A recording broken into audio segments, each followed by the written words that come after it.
Good morning, everyone. My name is Noma French Mbombo, the chairperson of the Mobility Standing Committee. You are in the Western Cape Provincial Parliament. This side is the members of the committee, which they will introduce themselves. We ask the PRASA to brief the committee on its service level plan for the Western Cape and its strategic plans to improve services and efficiency across all regions in the Western Cape, including Metro. The minister, provincial minister, has sent an apology, but we do have department representatives. They also introduce themselves. We also have got the City of Cape Town MMC for Mobility, who's also going to introduce himself together with a staff member is with. We do have members of the public. In terms of the rules, the standing committee is an extension of the House sitting. Generally, when there's a sitting of the House, the members of the public do not participate. However, we want to acknowledge that under Zuki Vuka, who's from the Unite Behind, we did agree for her to ask questions to the PRASA, which will afford not more than 10 minutes, the maximum. Noting it is the PRASA who's here to do the presentation. The City of Cape Town, the provincial department did ask that probably if we could postpone because the SLPs for each of them is still not finalized. But we did indicate to them there will be that opportunity sometime. But for now, let's provide the PRASA to provide us the SLP for the whole of the province, not necessarily only for the Metro. So thank you very much. Over to the members of the House, but I just also want to acknowledge the person who's helping me here at the front is Ms. Zahida Adams. Thank you very much for that. Over to the members. Thank you. Good morning, Chair. Brett Heron, member of the committee. Dave Bryant, member of the committee. Peter Johnson, member of the committee. Good morning, Chair, and good morning, officials from PRASA and from the City of Cape Town and from Mobility. My name is Noko Masipa. I'm the member of the committee. Thank you, Chair. Thank you. Good morning, Chair, PRASA officials and our forces from Unite Behind Zakapmat. My name is Benson Wenzo, the member of the committee. Very much. Over to PRASA. Good morning, Honourable Chair, Honourable members of the committee, MMC Quintus, the acting HOD from the province and the officials. Also my shareholder ministry, the Department of Transport, Mr. Godfrey Maluleke. My name is Isham Imran. I'm the Group CEO of PRASA.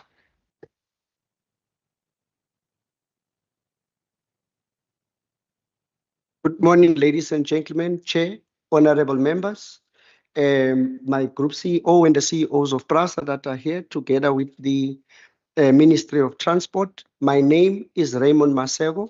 I'm the Regional Manager of PRASA in the Western Cape. Thank you.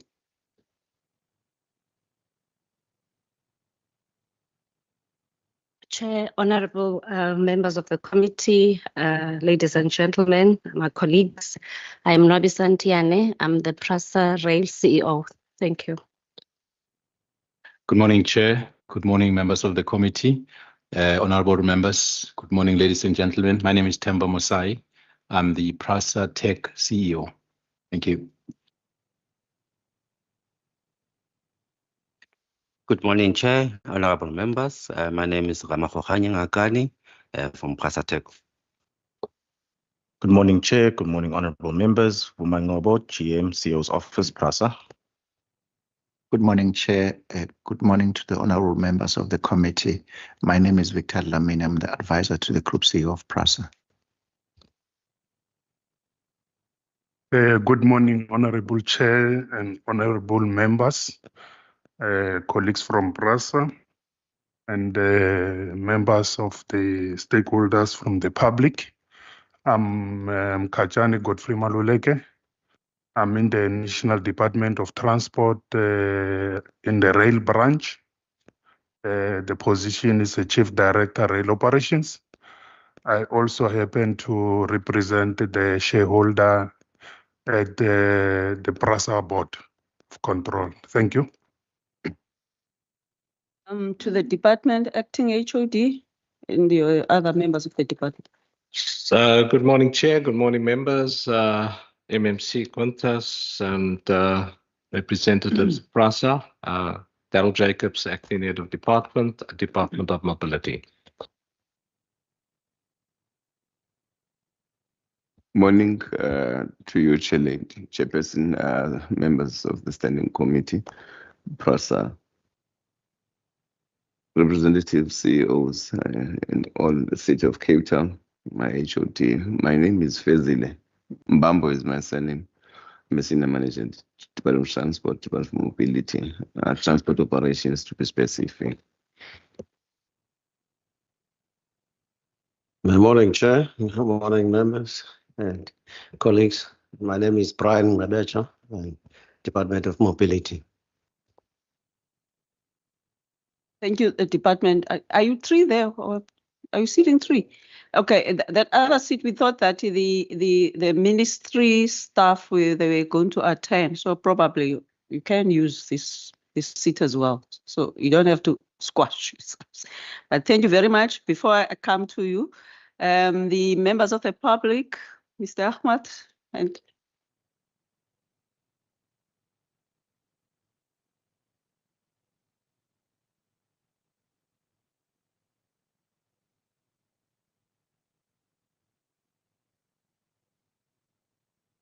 the MMC for mobility. The reason that I end up with you so that you can just maybe 2 minutes of the remarks before we hand over to the PRASA. Also the introduction. Thank you very much, Honourable Chairperson, and through you to the House this morning, a very, very good morning. To my right is Caitlin Montague. She's a member of my staff and one of my executive support officers, working with me alongside in the mobility and media space. So for those of you who don't know me, I'm Councillor Rob Quintus, MMC for Urban Mobility at the City of Cape Town. And it is a terrific pleasure to be here this morning, Chairperson. Thank you for the invitation to attend. And I'd, through you, like to extend a warm acknowledgement of Mr. Hisham Imran and, of course, from Mr. Raymond Maseko and their team. I've singled out the two of those gentlemen as I must commend the spirit of open willingness to work alongside with the City of Cape Town at this time as we move towards our service level plan commitments. And of course, and I must, on behalf of the City of Cape Town and its commuters, acknowledge the steady but real pace of recovery around the lines, some of the lines within the City of Cape Town, within the Metropolitan. So a very warm thank you and hello to our friends at PRASA, and then of course those at the Ministry, both in departments, both at the National Department of Transport and Provincial Mobility. So attending here today really is for myself just to as well see the extended work that is happening at the province, or across the province for PRASA. And for the reason for that is that our focus is understandably and naturally within the City of Cape Town and our functional area. When I refer to our functional area, I refer to Malmesbury, Worcester, Stellenbosch, and the towns within the periphery of the Metropolitan. So we are very excited to see what PRASA's plans are for the province. And of course, that ongoing commitment to work alongside delivering a better service from both the city and the passenger rail agency. I think just in conclusion, I know that there's some excitement and queries around the City of Cape Town's feasibility, rail devolution feasibility study. That study is at quite an advanced phase, Chairperson. We will be more than happy to present upon completion. We are hoping to have a tabled outcomes of our business case studies that we have applied to 3 of the iterations and models that we looked at, all of which speak very much in line with, I believe, the white paper around the ideas of special purpose vehicles in the forms of public-private participation between industry and government to ensure that a world-class service, certainly within the metropolitan, is achievable for our residents, with rail resuming its rightful place as the mass people mover and the backbone of an integrated public transport system. So thank you very much, and look forward to the morning with all of you. Thank you. Thank you very much. Did I hear you saying that once it is completed, we as the committee can write to you and ask that you can come and present it? Thank you very much. Absolutely, Madam Chair. Thank you. In the absence of the Ministry, Acting HOD, any opening remarks?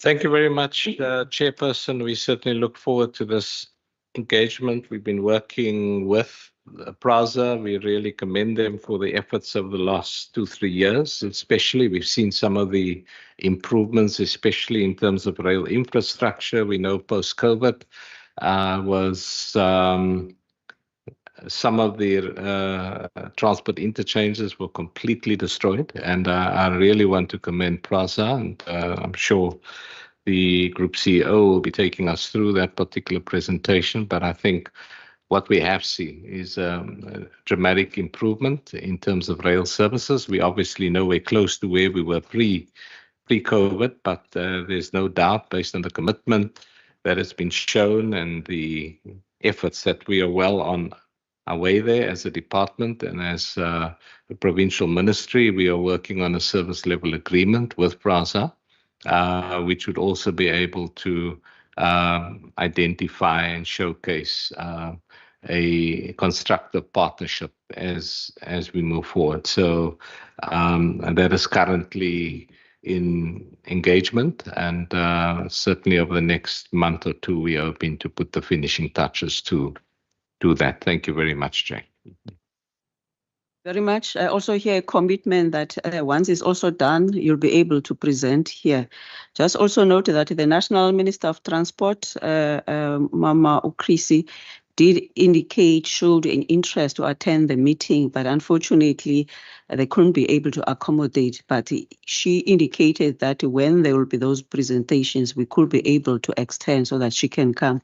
Thank you very much. We have got a member online, Member Constable and Member Lecker. Can you introduce yourselves? Thank you. Good morning, Chair. Good morning, everybody. My name is Pat Lecker. I'm an alternate to the committee. Thank you. Good morning, Chair. Good morning, colleagues. My name is Noel Constable, and I'm a member of this committee.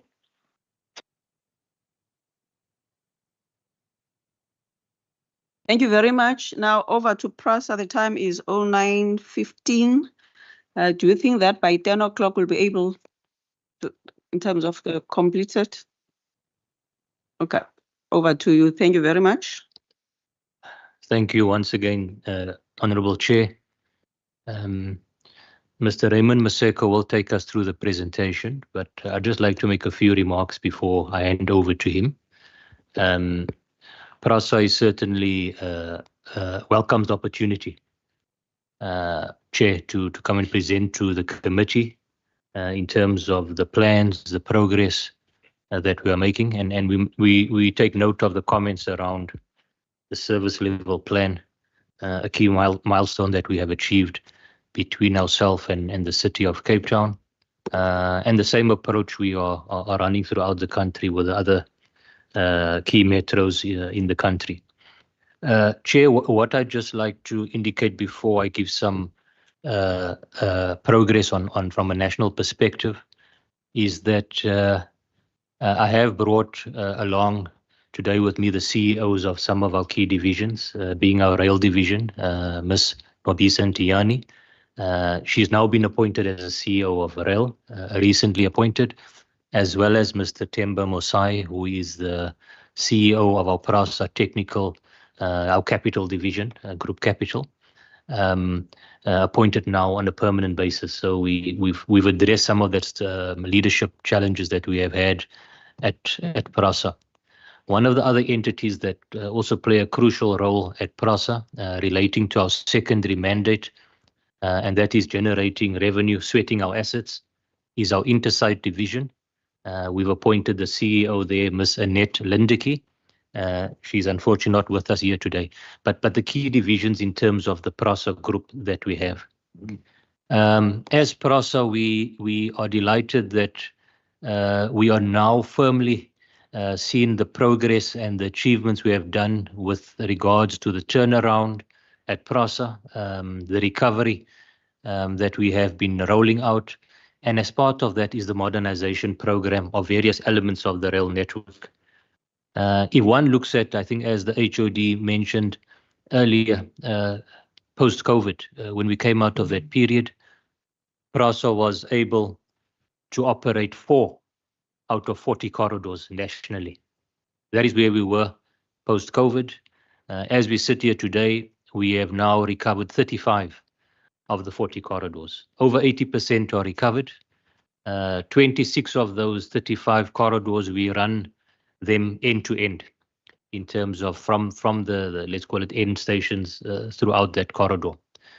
The work is not completely done on all of them, as we are still busy optimizing. And through the presentation, Raymond will share with you some of those optimization plans where we want to see during your peak period, you've got trains running at 5-10 minutes in the peak and your 15-20 minutes in the off-peak. And those are some of the things that we are busy with. But why I indicate that this turnaround plan is firmly underway with significant progress is we've seen the recovery on the corridors. We've seen the recovery on our stations.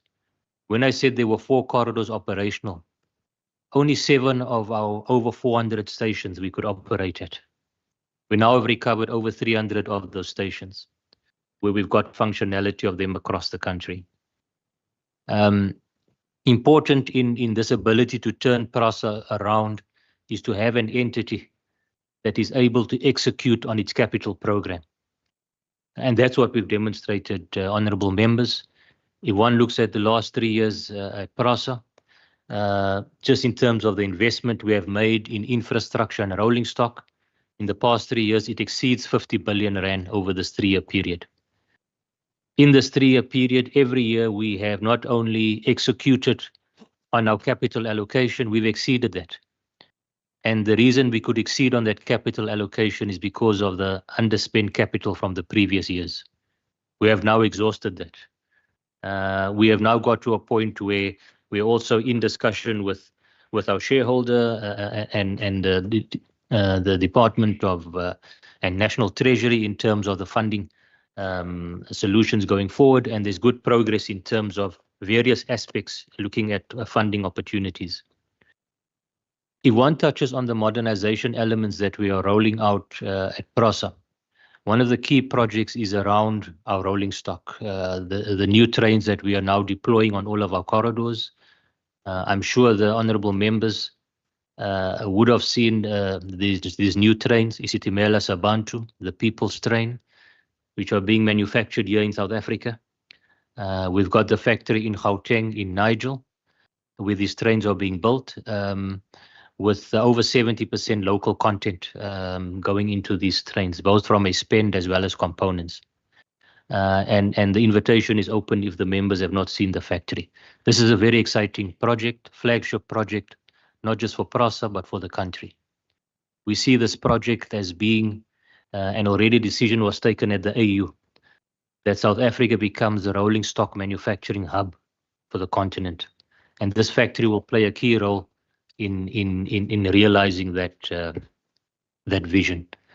Currently, that factory is meant to produce and manufacture 600 trains for PRASA.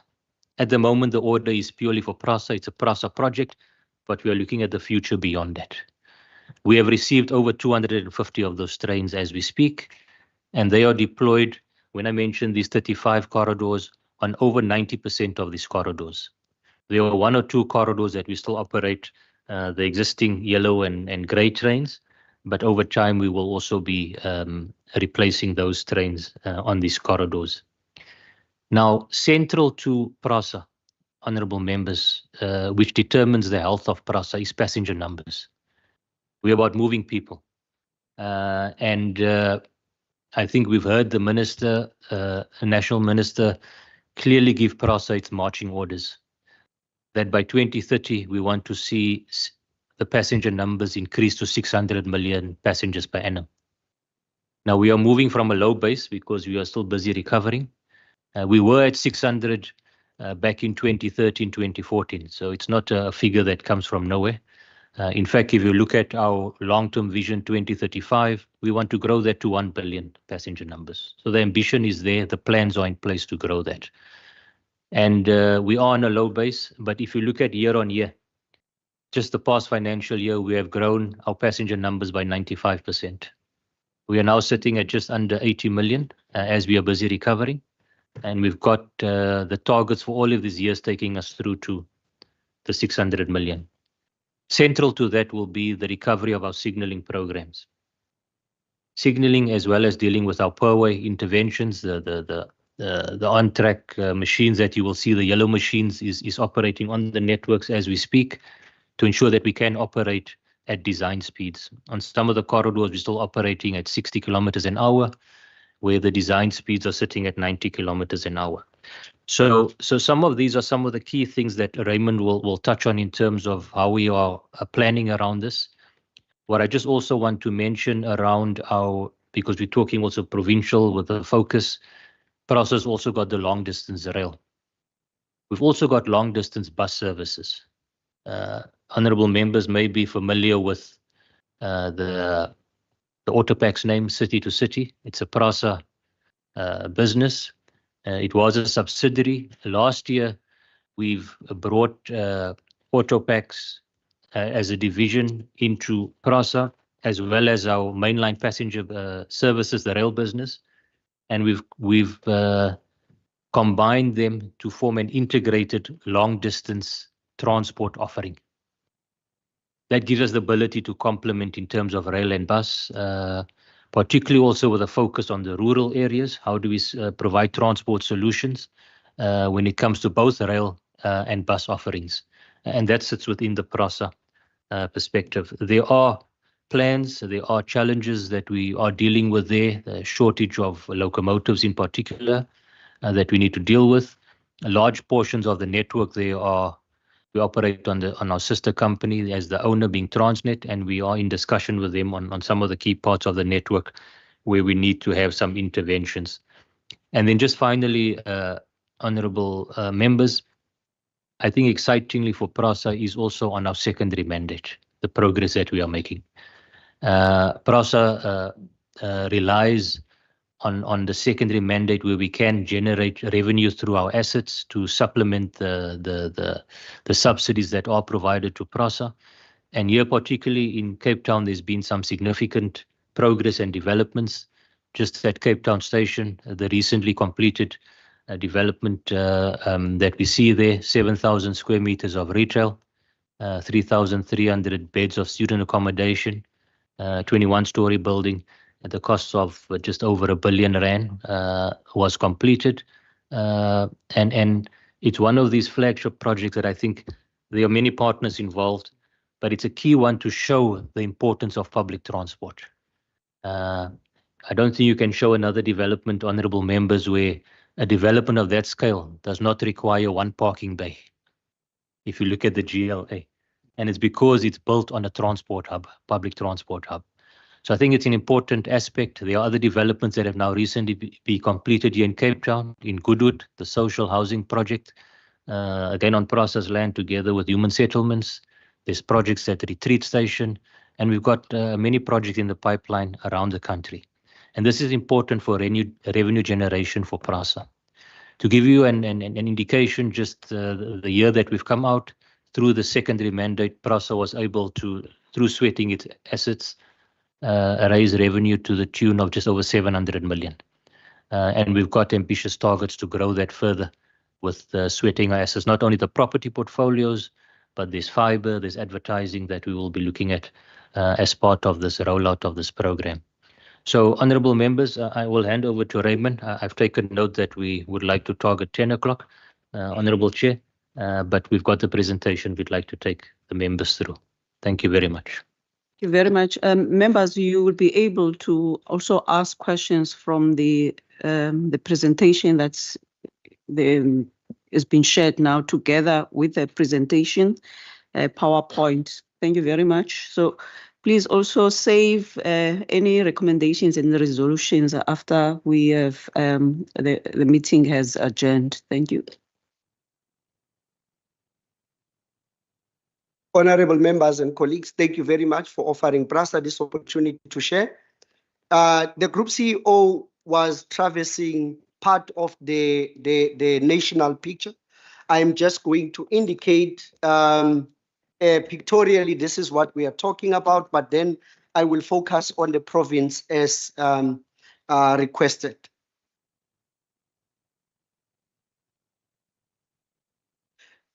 So, the historical layout or the layout of the presentation is that we want to take the honorable members through the historical background in terms of briefly the baseline where PRASA comes from and what then happened through the COVID eras and then the start of the recovery program, all the way to where the services that we have recovered, how are they performing?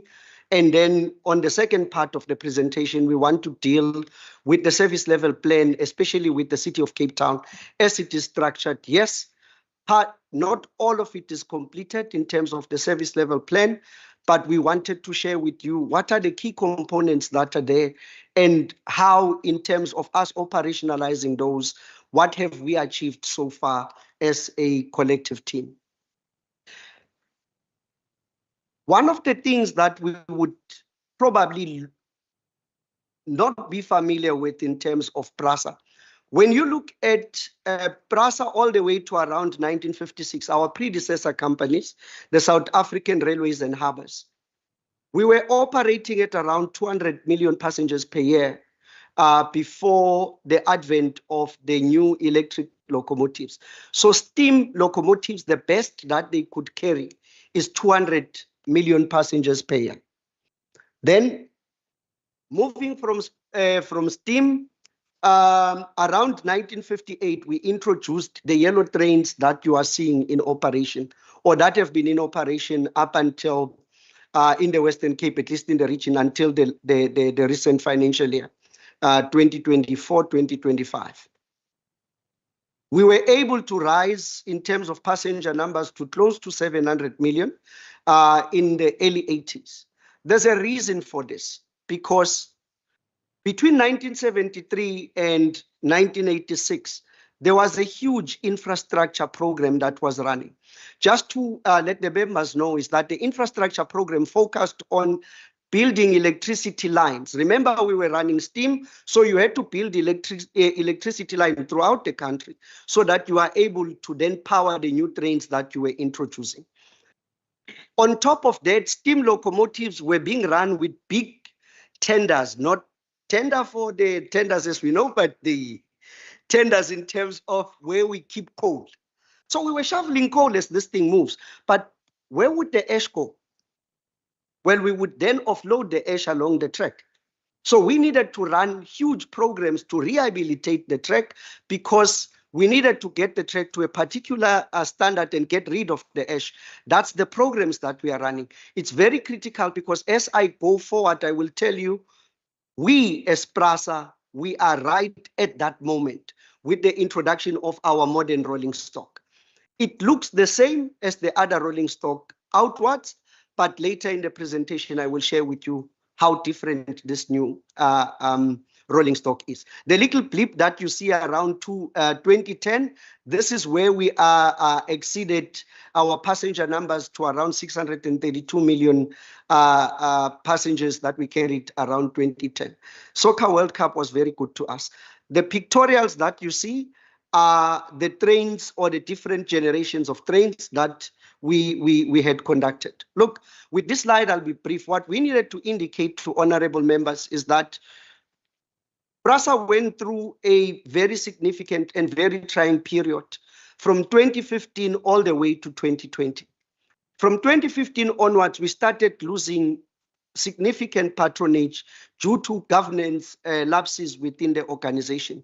I will not traverse those. They are well documented in the public. But then what happened in 2020?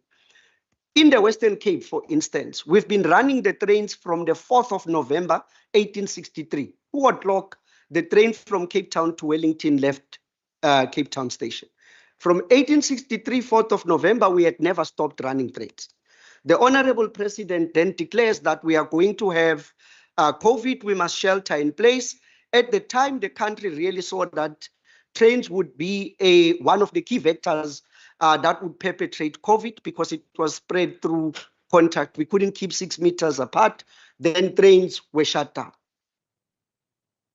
When we opened, the Group CEO, my apologies, has traversed this one.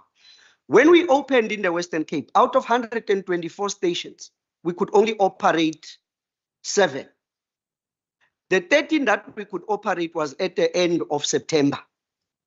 From 124, we could only operate, say, 13 stations, but all of those, we needed to operate them on the Southern Corridor, which is the Cape Town to Simonstown line. The rest of the network, we did not have train access. Every grayed out area meant we couldn't run a train to those stations. So our recovery program started there. And one of the things that I need to hasten to say is that PRASA is a maintenance organization. We are not an engineering organization that runs projects. As an example, the highest project that we ran in the region was up to 10 million rands. Any project that needed to be above 10 million rands needed to be executed from our head office. That was prior to COVID. COVID comes, now you need to recover this significant damage. And how then do you do it? As PRASA, we then decided we are going to generate, this is our program management office. We created a war room. Then we started converting some of the engineers that we have from being maintenance engineers. We formed engineering teams that ran programs in order to get most of the services back. But not only did we change the internal or the engineers to say, no, this engineering team will now be operating as an EPCM, an engineering, small engineering feat, so they can then do projects, program management, project management, go out on tender, get contractors and execute the work. We had to change the systems. As an example, one of the stations would cost about 10 million rands to repair in terms of the excess of the damage. I will show you in pictorials in the next one. But when you were going to recover some of the corridors, you had to put in brand new electrification like we were doing in 1973. It is not a maintenance project where you buy 2 or 3 drums of contact wire off the electrical wire and then you connect it. It is really putting back the structures of the track, rebuilding it from the foundation. Let me not elaborate on that, but let me demonstrate to you what exactly did we do. Before you could start, we needed to know which areas, now that we can only operate 13 out of 124 stations, which areas could we do first? The engineers did a lot of condition assessments in terms of all of the region, and then we started moving towards community consultation. As our foundational principle, we went to sub-councils, we went to the city of Cape Town, we went to the different sub-councils and said, this is the size of the problem that we have as PRASA, but we want to return the services. And this is the work that we did, visiting different sub-councils in order for us to then say, as we start work, we are going to bring employment opportunities, we are going to bring SMME opportunities. How then in the sub-councils do we work with you so that we can get the communities to be with us? Now, we started to work to recover. In September of 2020, we recovered the Southern Line up to Fishhook. As we then started going towards the Northern Corridor and the Central Corridor, we recovered the Central Corridor up to Langa. That was in February of 2021. Now we need to go beyond Langa towards Belleville, and we need to go beyond Langa towards Nyanga. At Netre, 2 of my colleagues were shot. 4 times each, and my colleagues are still paralyzed to this day. That was our introduction to the construction mafia that we needed to then gear ourselves and protect the teams that needed to go in there. We ceased work, ladies and gentlemen, and we proceeded to develop a security plan with the help of the security cluster, police, crime intelligence. We worked with the National Prosecuting Authority. We worked with the different police stations around Bonteheuwel and police stations around Nyanga all the way to Belleville, both sides of Belleville. We developed a security plan, and in the security plan was deployed in a layered approach. PRASA needed to have security within the communities, not inside the rail reserve first, outside of the rail reserve. Within the communities, we deployed vehicles that would do the outer perimeter. We partnered with neighborhood watches. We partnered with CPFs within the neighborhoods so that if there's anything that they can see, they alert us. We then started rebuilding some of the boundary walls, putting some of the fences, getting them up inside PRASA before any infrastructure team can come in and start fixing a station or the railway. We had to create what we call a bubble. Security teams that are deployed in the area where we work, and some of those security teams were using Caspers, these old hippos. Those things are still traumatizing to this day, but I think we needed them for the situation that we're facing. So we have the bubble. Then we start repairing. Ladies and gentlemen, in front of you, what we wanted to show you is the extent of the damage. The railway line, this is the line that is between Bonteheuwel and Netrecht. We did not remove this railway track, ladies and gentlemen. It was gone. The community borrowed it. It was never returned. Some of the things that then happened is they really stole things that we never really thought about. You know, some of the things they stole have no name. We come in and we say, look, if you look at the track, there's a sleeper here. We know this is where the rail sits, but there's a little thing that where the sleeper connects to. They stole those little things as well, and we don't even know. When you want to order, what do you say? That sleeper thing, that. So, ladies and gentlemen, the top part is Netrecht. What we show you in the presentation is side by side, the vandalized area and the recovered area. Everywhere where you see here, there's trains moving. The rails that were stolen between Netrecht and all the way past the Idefeld towards Nyanga. We have repaired 2 of those lines. There are 4 lines there. We have repaired 2 of those lines, and the other lines we are currently busy with as we speak. Now, what I want to show you on the station side is that the top part of the station that you see, that's Bonteheuwel station. As we found it, anything that was metal in Bonteheuwel station, be it the PA system, be it the copper inside the station that was running water, all is gone. But what you see below is Bonteheuwel as it looks now and servicing people. All of this service, we had done all of the recoveries. In the Western Cape, we have 3 corridors. Cape Town, we call it the Southern Corridor, that's Cape Town to Simonstown, Cape Town to Heathfield via Athlone. That constitutes our Southern Corridor, the red and the brown. And then we also have the green corridor, which is the Northern Corridor. It runs from Cape Town, Belleville, Kraaifontein to Wellington. We had recovered that particular corridor by 2022. Then in earnest, we needed to start working towards recovering the central line. The central line, ladies and gentlemen, its recovery was different. You would see on the map, I have graded out just to indicate that the central line was really different. The challenges on the central line was that during the COVID era, the informal settlements that were beginning within the central line adjacent to the railway reserve, they densified into the rail reserve. At Langa, that's how we lost the lines running towards Kapteinsklem. However, at Philippi, people did not live adjacent to the railway line. They lived on the railway lines, ladies and gentlemen, on top of the railway lines. What you see here are homes that are constructed on top of the railway lines. This is what we needed to recover before. We needed to move these communities before we can get a train to go to Nyanga or to go to Captain's Klep or to go to Krizan. So we are now at Langa, we can't pass to Nyanga. We work with the communities. As we work with the communities, we find out that as PRASA, our core mandate being the transportation of people. So we can't just buy land and move land there.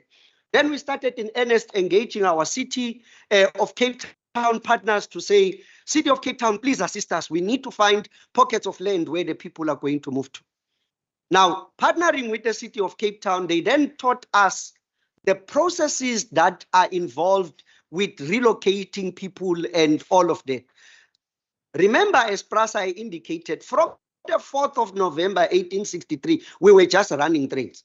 And when we needed to put in a railway line, there were no people then. We just going. We moved from Belleville to Wellington, from Wellington to Toes River, from Toes River, we go all the way to the Northern Cape. Now, we then ended up as PRASA with the leadership of the Department of Transport. The leadership of the Department of Transport convened these members, the National Department of Human Settlement, National Department of Public Works, their provincial counterpart, the City of Cape Town, and HDA. We came together under the implementation protocol. It is an intergovernmental committee that tries to assist PRASA with the relocation of the communities that had settled within the railway space. Sorry, I just needed to go. There are 3 areas where the communities were located. It was at Langa, Philippi, and there is part that is at Nonkubela, they call it RR section.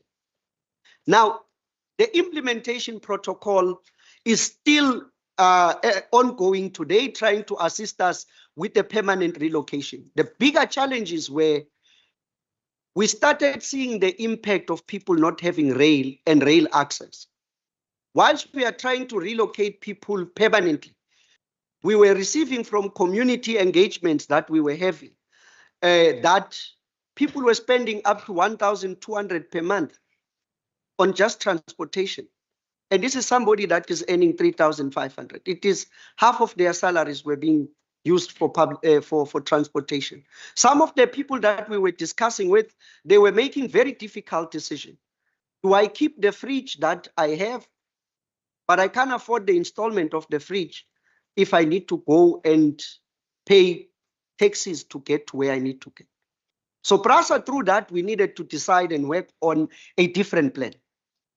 Ladies and gentlemen, the different plan is not documented in any of the textbooks that you will get on project management or any of the MPAs that you'll get. It's not there. This one was going directly to communities, speaking with communities and together working with the communities to understand how exactly and what is the challenge.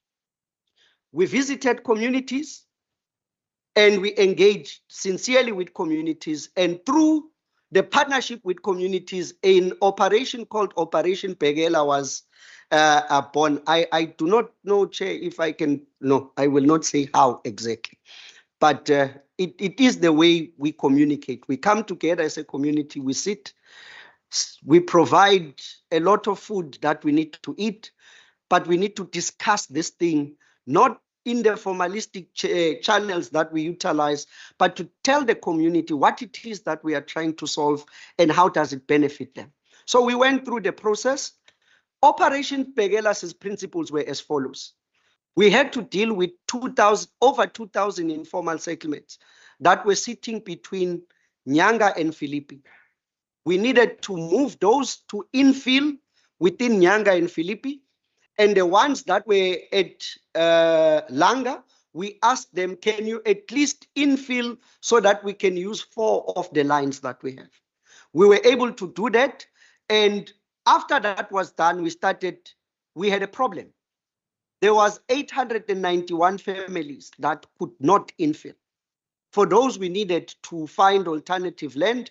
But as the implementation protocol partners, we came together, the city, the province, and PRASA. We identify a piece of land within the PRASA reserve where the people can be temporarily relocated to in terms of a TRA, Department of Human Settlements, National Department of Human Settlements through HDA, led the process. PRASA led the recovery process.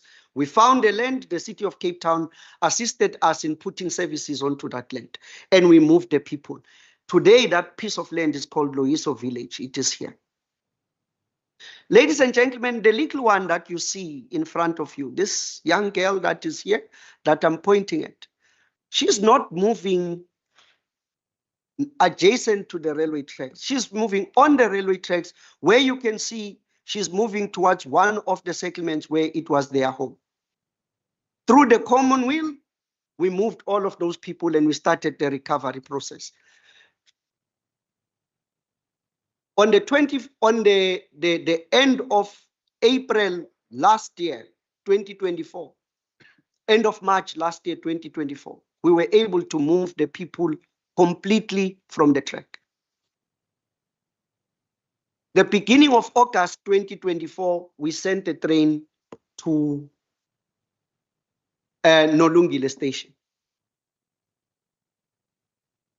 Our intention was to take the train all the way to Krizani and to have a train that was going towards Mitchell's Plain.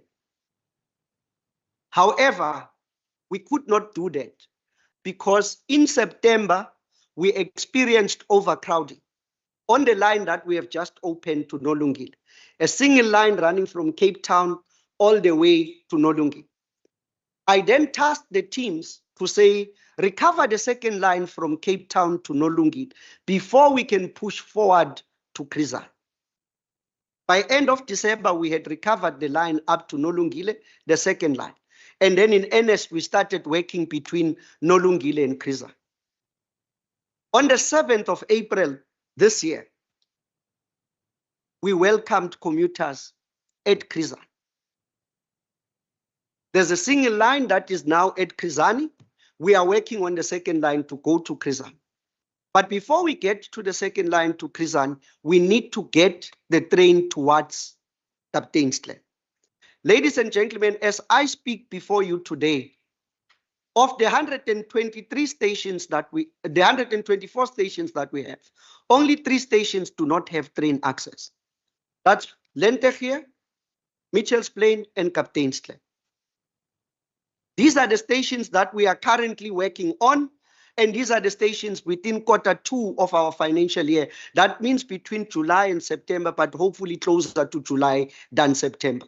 The plans are definitely closer to July than September. We are pushing to finish all of the work. The station work is at 80% complete. You do not have to take it from me. Those that live on the Kapteinsklip line closer to Mitchell's Plain or Lenteghe, you will see contractors that are currently working there. Having recovered all of these services, it's one thing to tell you about the recovery of the services. Now I'm going to quickly go through the performance of the recovered services. Then I will go through to the SLP so I can indicate how is the recovery process, the performance of the recovered services, how does it link to the service level plan, and why the service level plan is so critical between the Department of Mobility at the provincial level, the City of Cape Town at the city level, and PRASA. I will then go through those very quickly. Ladies and gentlemen, all of the recovered service, we have then deployed our new fleet. Our EMU, Istimela Sabantu, the People's Train. There is an important thing why we deployed this particular train, because we wanted to improve safety of the services that we are returning. We didn't want to return the old fleet as it were, and with the problems of the old fleet and the lack of security in the old fleet. As a discussion point, this particular train has CCTV inside it.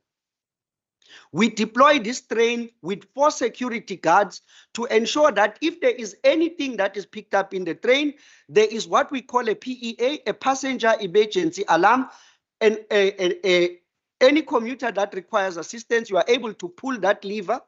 All the cameras focus on that particular lever. The train driver is able to see what is happening inside the train and can direct the 4 members of security that we have towards that commuter that requires assistance. This particular train has also one other safety feature that I hope that the members of the portfolio committee would know. In the olden days, we had a structure where people were hanging over our trains. Our trains were traveling with open doors and people were falling off. We put in a feature in this particular train that where you block the door, the train does not move. The train can only move if all doors are closed and they are detected closed. We are able to then proceed. We have cut all of the injuries where people fell from trains, and the most unfortunate event where people lost their lives because they were hanging over this train. We have cut that particular risk completely out. There are still remaining risks where the trains, in the interaction with the communities, we still strike people. We are working on that. Currently, you would ask how many trains are we utilizing in service? 58 trains are utilized in service. We have 48 trains that we are utilizing on a day-to-day operation and 10 spares on the recovered corridors. But in total, PRASA has 72 trains in the Western Cape of the EMU types, but there is more coming. So per month, I normally receive 4 trains, between 2 and 4 trains, depending on the commute. So this month, I'm certain I'm going to receive 4 extra trains. I've already received the first 2 to push me to 74 from the time the presentation was done. In terms of the on-time performance, this is something that we are working very, very diligently on, the on-time performance. It's currently sitting in 2023-24, the average was 81%, and we rose that particular average to 87.4% in the past financial year. That was from April 1st, 2024 to March, the end of March now, 2025. So our on-time performance is 87.4%. That is not the ultimate that we want. We want to be operating at about 92% and between 92 and 100%. That's the target that we've been set by the business. Where we are not doing well is in terms of cancellations. We are not doing well in terms of the cancellations. Our systems that we have recovered, they are not resilient yet. We still need to build the resiliency into the system. What we've been building so far is we recover a service so a train can run, but we haven't yet recovered the backup system that if you have load shedding, for instance, in Fishhook, it will impact the train service. We end up cancelling that service. We are now working on ensuring that in all of the different stations, our controlling stations, the backup is recovered. This is the process that we call optimization. We don't do this for ourselves. The CEO gave us very clear direction. PRASA does not work to recover, and then we have matrix that says this is on-time performance, or this is how many stations we have recovered. We do this for people.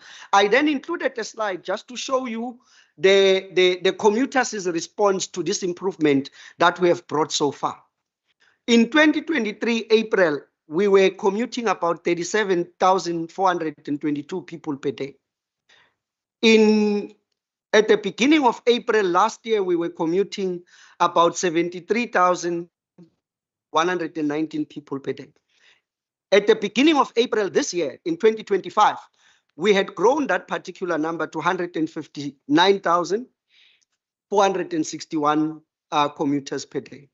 Now, what you see in brackets or what is highlighted in red, ladies and gentlemen, we are measuring ourselves against the best performance of 2013-2014. 2013-2014, we used to commute 686,000 people per day. The CEO said the minister has given us a very clear target that by end of 2030, we should have gone back to the 600 million passengers per year. For the Western Cape, That would mean our contribution by 2030 should have gone back to the 686,000 people per year. By 2035, we wish to reach and assist PRASA to reach 1 billion passengers per year, and our contribution will be 1 million passengers per day in 2035. Now, we are indicating to you that the commuters are coming back. By the beginning of the financial year, we are 23% of where we were. We have very ambitious targets to where we are supposed to end next year. And my CEOs are here and my group CEO is here. We had discussed these numbers, but the capitalist in me is discussing incentives, but it's no, can't do that, not yet. Ladies and gentlemen, the recovered services are not only being used to commute people from home to work or to commute people towards, let's say, places of higher education. We are commuting people. Our commuters are back. They are utilizing us for all types of services. We have partnered with St. Parks during the Heritage Month. We are taking people all the way to Simonstown, and then they take a shuttle to Cape Point. We actually last year went through and partnered with the SA Navy. Those of us that are Cape Townians, we know that we had a very, very bad incident where we lost 3 sailors with the Navy. But what you may not know is that one of the 3 sailors that we had lost was a husband to a colleague that was working in HR within PRASA. So last year we went all out to partner with the Navy so that we can make the Navy Festival as successful as possible. You would then know the Navy Festival is happening at Simonstown, but the roads get closed from Muizenberg down. Only the train service was able to get people to Simonstown. We got around 60,000 people to Simonstown on a Friday, on a Saturday, and on a Sunday. We had a very, very successful Navy Festival last year. And we hope that if the Department of Defense is going to do the festival again, we will partner with them just to ensure that we take Cape Townians to where they need to be. Some of the improvements that we have introduced is to run a train every 20 minutes on the Southern Corridor. On peak hours, we are not there yet. We are running a train every 20 minutes. On all other corridors, we are still running a train every 30 minutes. All of this is because we are having a signaling system that has been vandalized. Ladies and gentlemen, we talk about signals, but these are robots for the railway. If you were to think about it from the roadside, you have all the potholes and all the tar that has been stolen. You have gravel all over. So what we started to do was to fix the road, tar the road. What we are doing now in providing signaling is to provide the robots that control the intersection.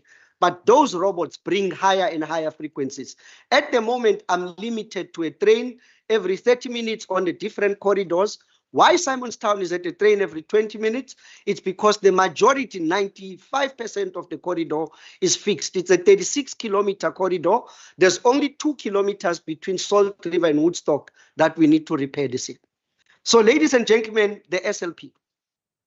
We had all of these discussions about PRASA improving from the very low base from 7 stations to the current 121 stations that we have now, with only 3 stations remaining. In terms of legislation, the City of Cape Town for the Metro is a planning authority, and the province for the province then gives us the documents that we are utilizing in terms of transport planning is the National Strategic Framework, the National Transport Strategic Framework. At the national level, the Department of Transport issues how different modes need to operate. At the provincial level, there's a document that is issued every 5 years, but updated every 2nd year. That is the Provincial Land Transport Framework. At the City of Cape Town level, there is a document that they call a Comprehensive Integrated Transport Plan, a CITP.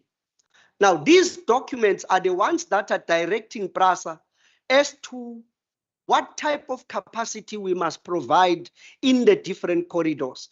So the City of Cape Town would say, PRASA, we need you to give us 5,000 seats in the morning peak from Simonstown to Cape Town. There are 4.7 million 4.7 million citizens within the city of Cape Town, and these 4.7 million citizens generate within the city of Cape Town 3,785,000 passenger trips per day. The city of Cape Town, through modal split, is the one that directs how the 3,785,000 trips should be distributed. So we get all of those distributions to say this is the distribution, and then I indicate to the city, this is what PRASA is able to support.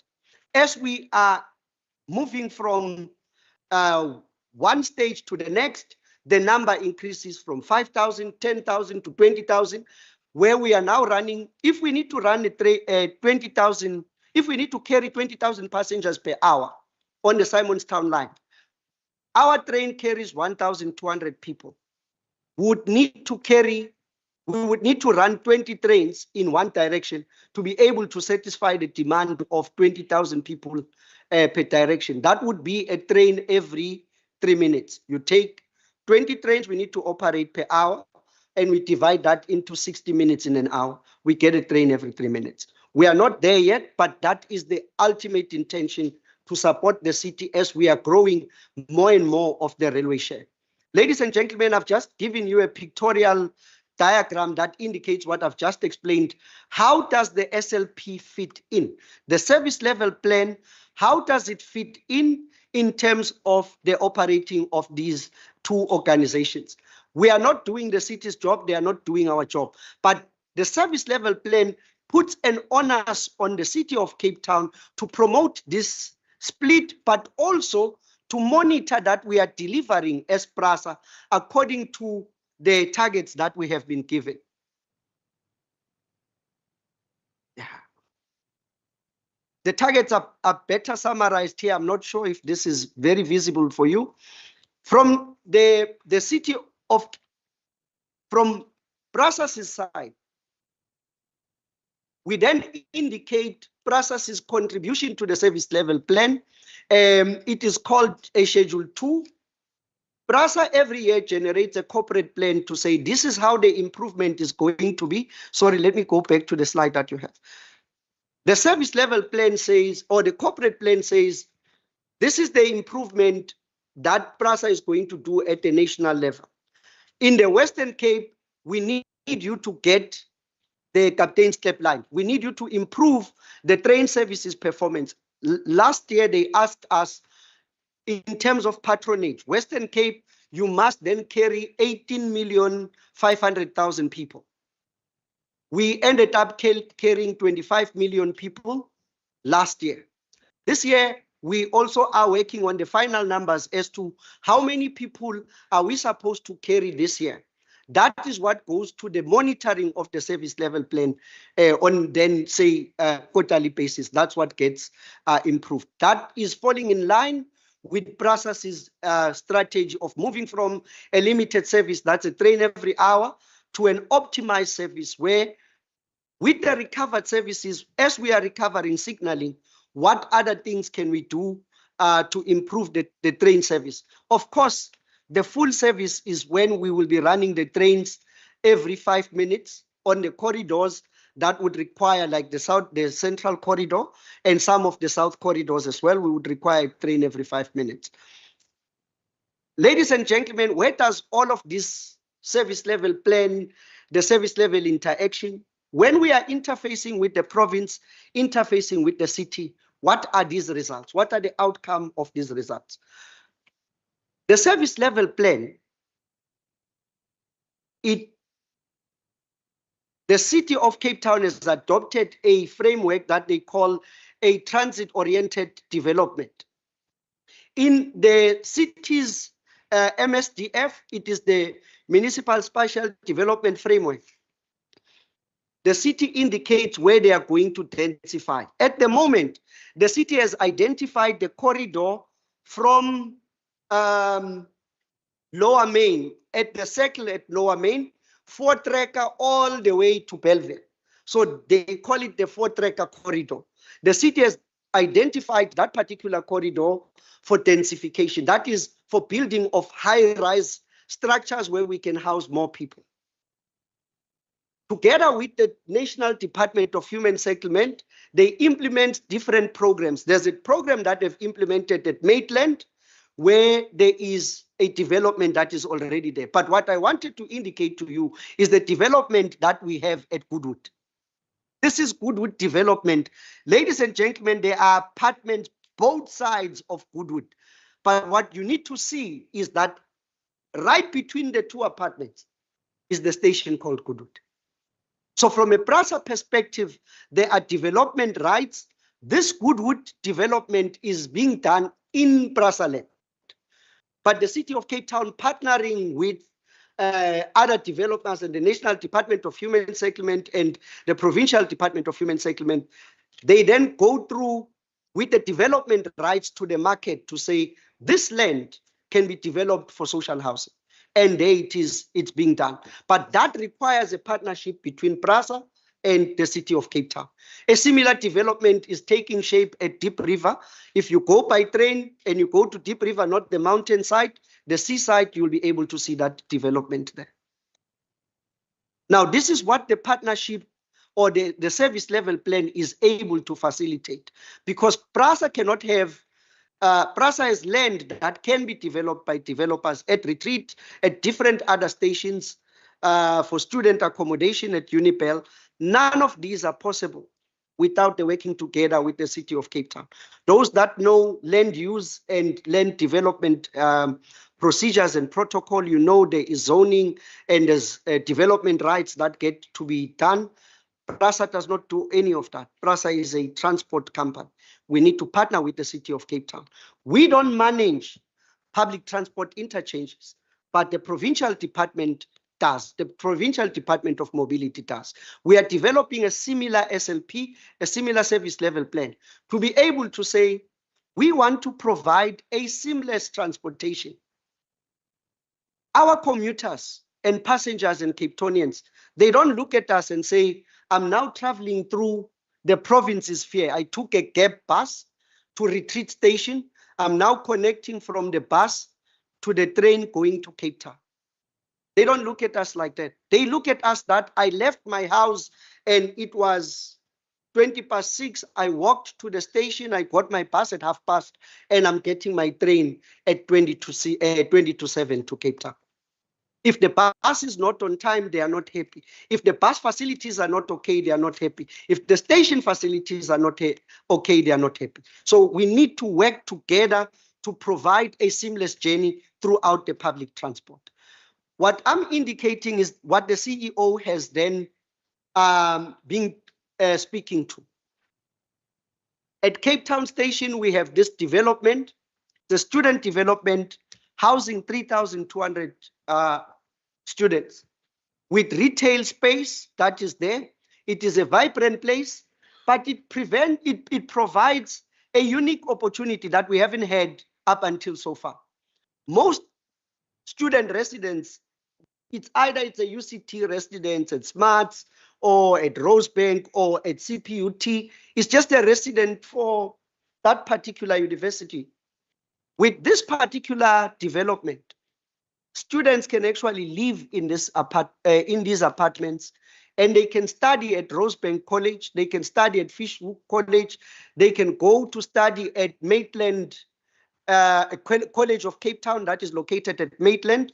They can go and study at UWC, all because you leave your apartment, go into the train station, and we can tell you, we will take you there in no time. This is what we are working towards. This is the vision that we are deploying as PRASA, utilizing our secondary or pursuing our secondary mandate of sweating the assets that we have. But we are doing it in such a way that it is symbiotic to the primary mandate that we are delivering, to be able to commute people to all Cape Townians and, of course, visitors to all of the places that they wish to go. Ladies and gentlemen, in conclusion, we are all currently sitting here at the Provincial Parliament.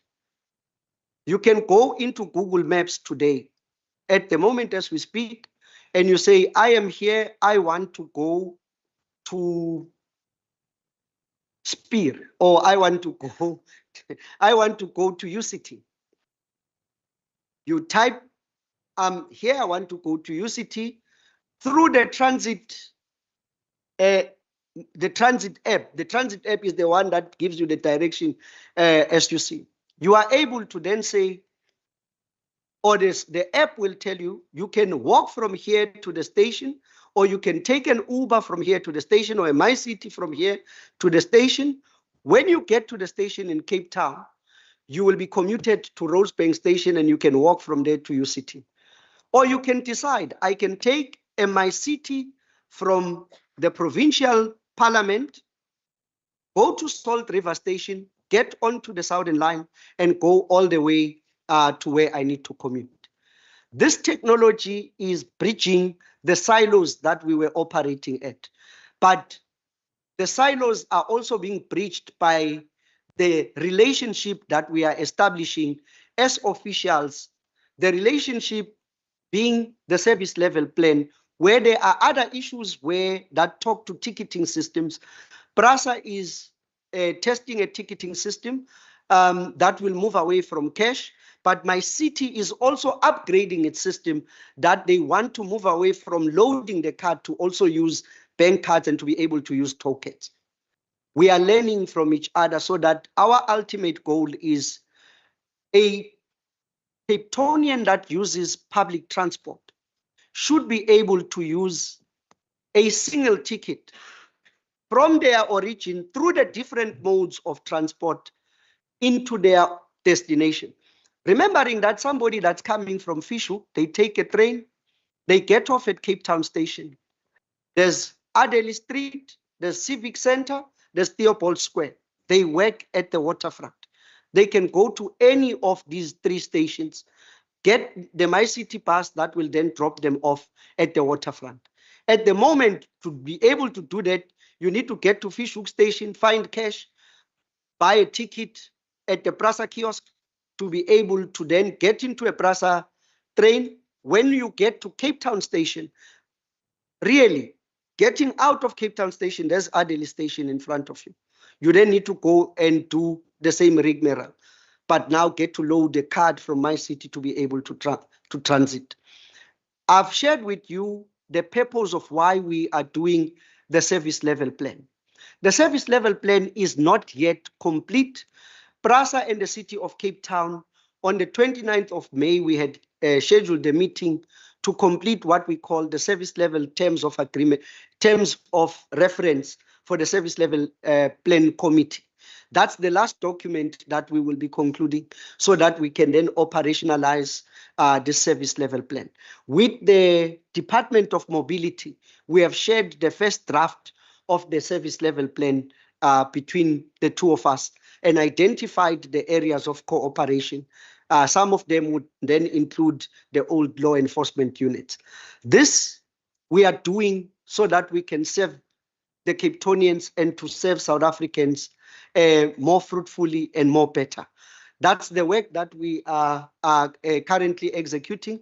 And Chairperson and members, thank you very much for allowing PRASA this opportunity to share where we are, what partnerships are we developing with our sister, not sister companies, but with our fellow governmental services provider to be able to provide a seamless public transport for the Cape Townians.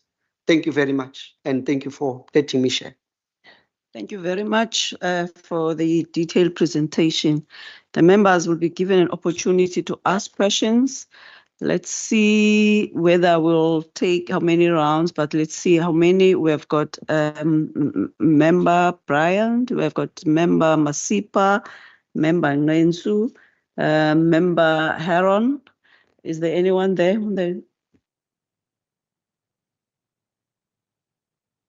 No, okay. Can we do it in that order? So all four of them, they'll ask questions and then we can hear the responses after that. Thanks. Thank you, Chairperson, and thank you for the presentation.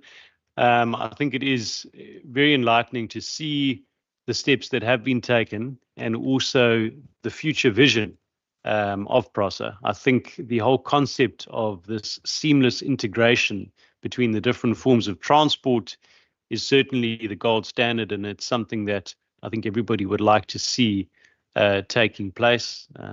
You speak about the use of the card. I know the Gautrain, for instance, has shifted away from using cards, and people use their credit cards now, and it works incredibly well. And I think if we can move towards a system like that, and obviously for those who don't have access to credit cards to still be able to use those systems, I think it really is a very, very ambitious but well thought out goal. So I think that's the vision, and I think we would agree with you very much in terms of that.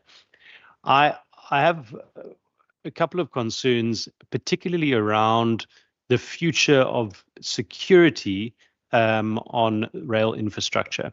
So, we have seen some of the pictures that you've shown of people setting up settlements on top of railway tracks and the potential danger that that causes for them and for commuters making use of those rail sets.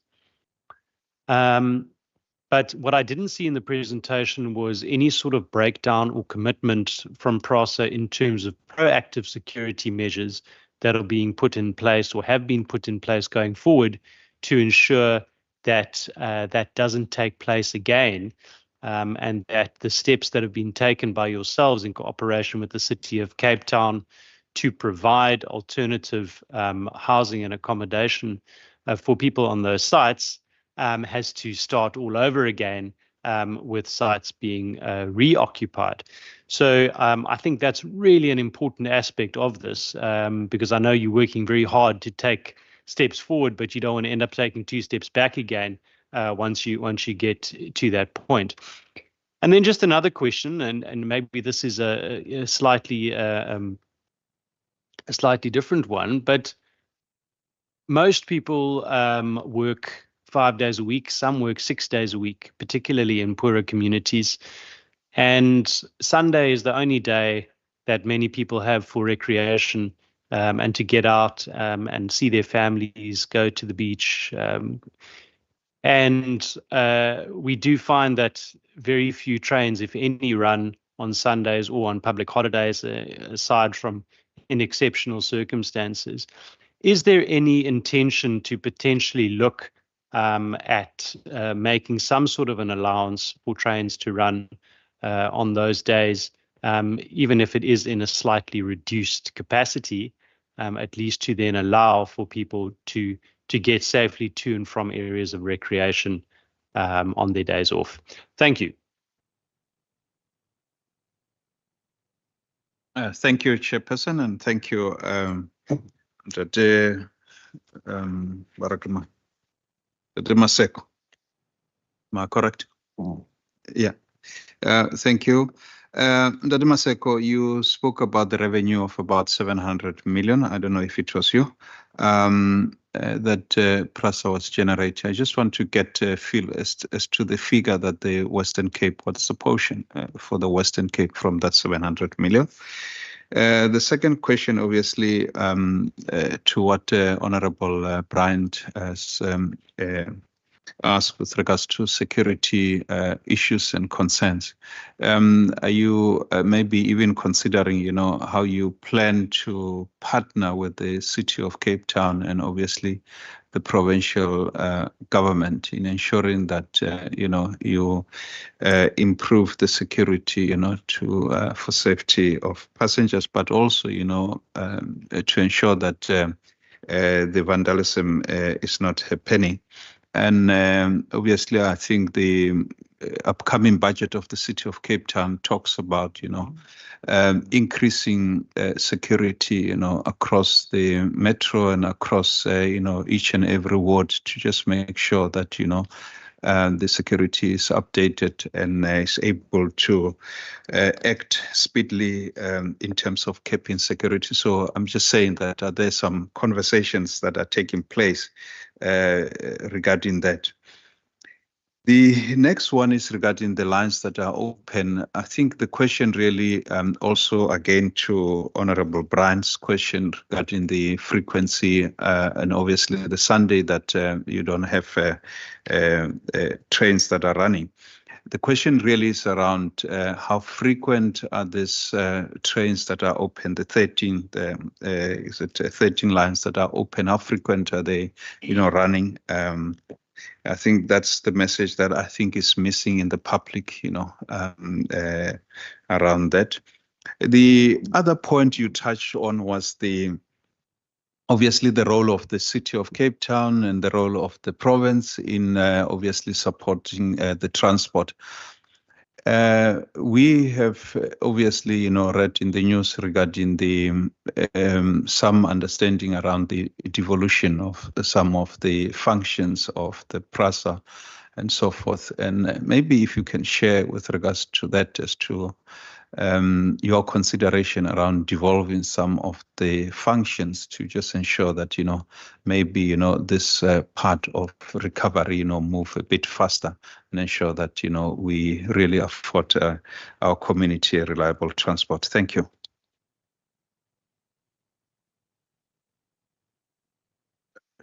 Thank you very much, Chair. And I think let me also join those who welcome the presentation and importantly, reported strides made, However, I would like to raise a few questions and comments for clarity and possible further engagement. The first one related, I think you're aware that there's a ray in Daba or something currently underway in Santin or ended today or yesterday, ending today or yesterday. And the minister has made a number of pronouncements about a number of things, One is deeply interested as to whether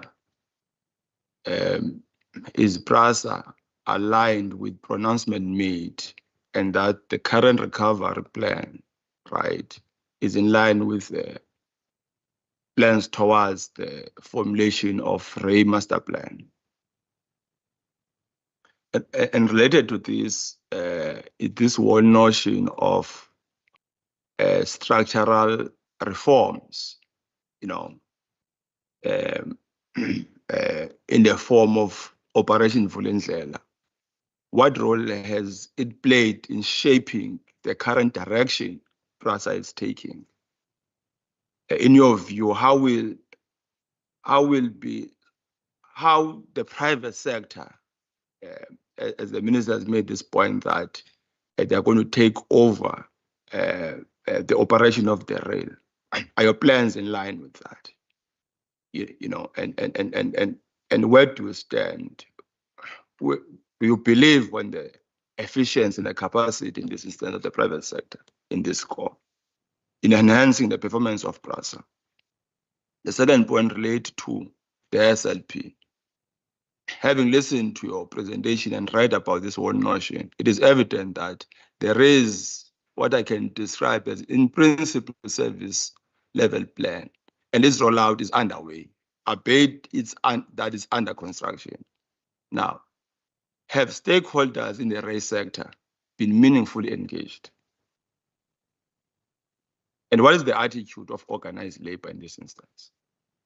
And other forces existing in the rail sector? One, their engagement, the City of Cape Town, service plan engagement, the provincial government, etc.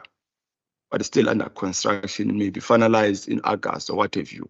But it appears that you are rolling it out. And here you presented the objectives, So one is to be interested on this. And given this, what are the workers saying? Organized labor is saying. And you reported important strides. And as far as I understand, there are wage negotiations currently underway. If I'm not mistaken, dispute have already been declared. Now, have you prepared yourself for that? What will be your response? should you not, what, give in to the workers? Don't you think this will potentially roll back the many advances you've made? Because, of course, workers will withdraw their labor. When labor is withdrawn, then there's going to be vacuum. What is your position in this respect? And don't you see the connections on this? A point is made about this notion. I don't know why.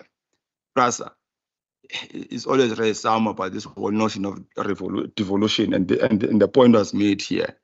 Do you see this as a panado to respond to the crisis or challenges facing PRASA? Again, who are designated representatives from the departments, the city and PRASA in the SLP? You know, who are those? Even here, you have already indicated that there is a meeting scheduled for the end of the month. And were there any previous meetings, perhaps, in this instance?